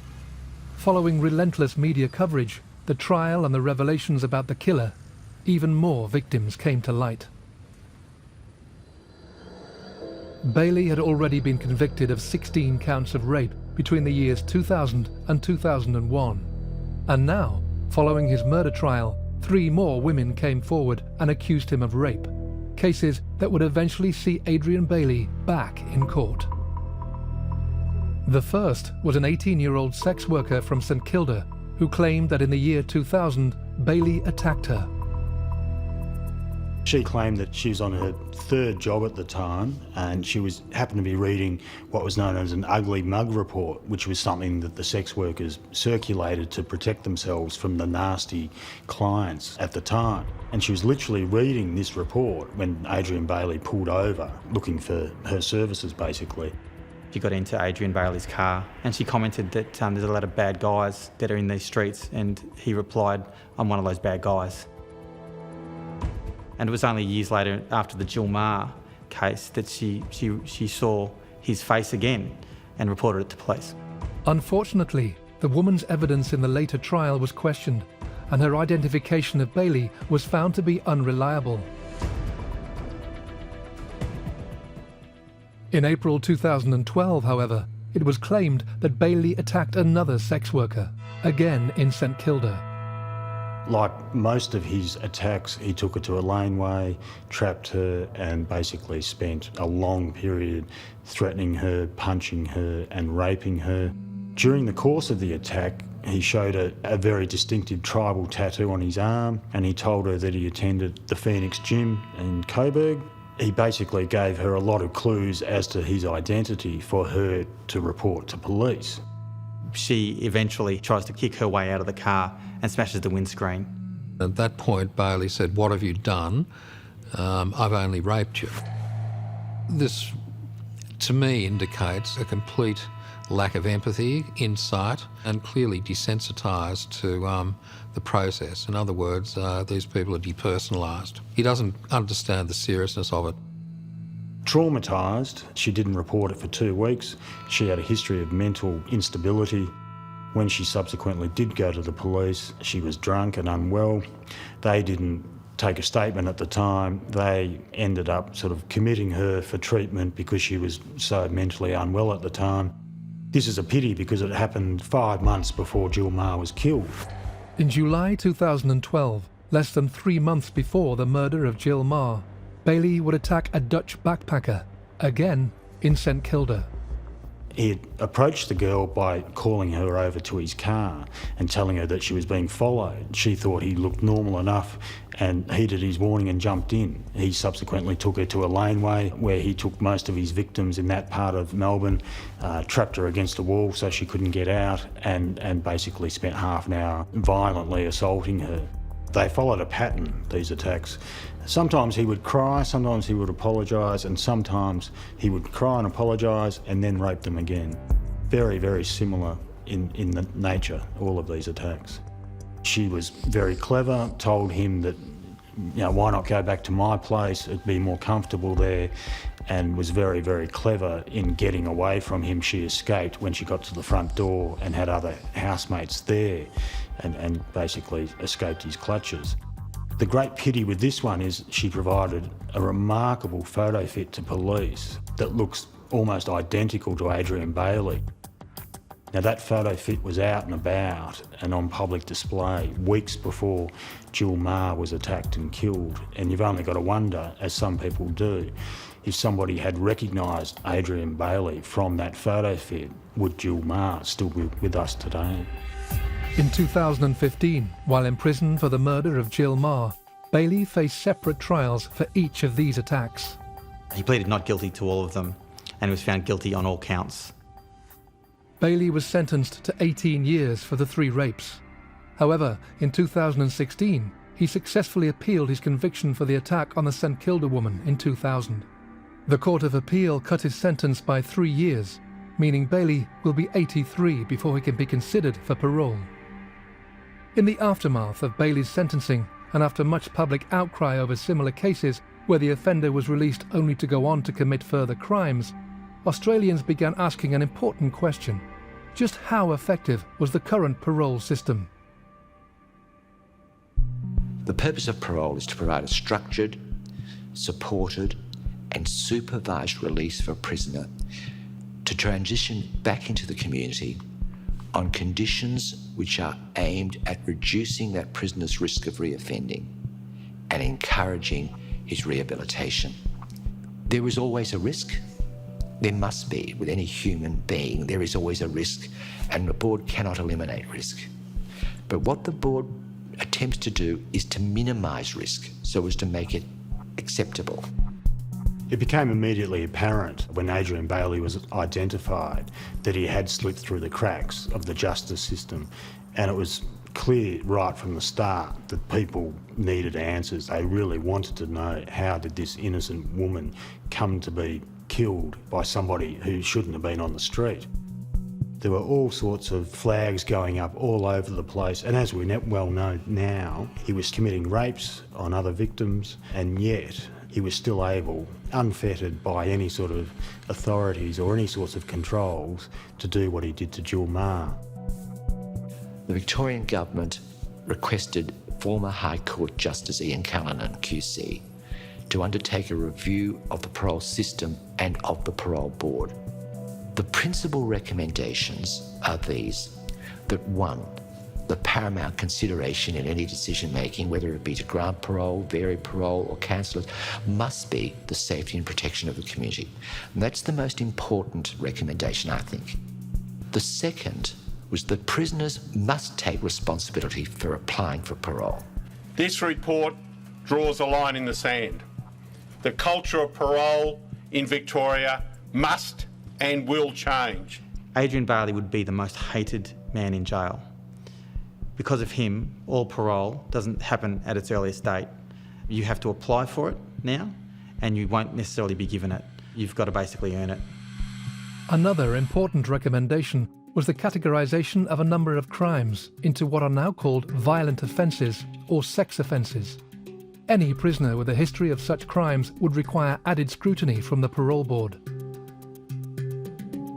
That prisoner would need to be assessed in terms of future risk, and if the risk was considered to be moderate or high, that prisoner had to undertake offender behaviour programs if he expected to get released on parole. Adrien Bailey would certainly have fitted into that category. In such a tragic case as the murder of Jill Maher, there are few positives. However, the sweeping changes made to the Victorian parole system in the wake of Jill's death serve at least as some meaningful legacy.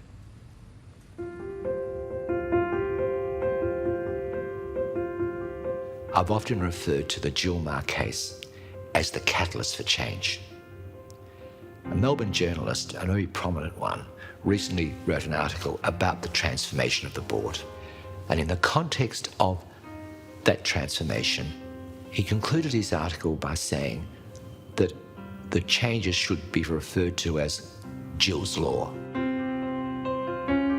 This crime differs significantly from other crimes of this nature. It resonates and identifies the victim.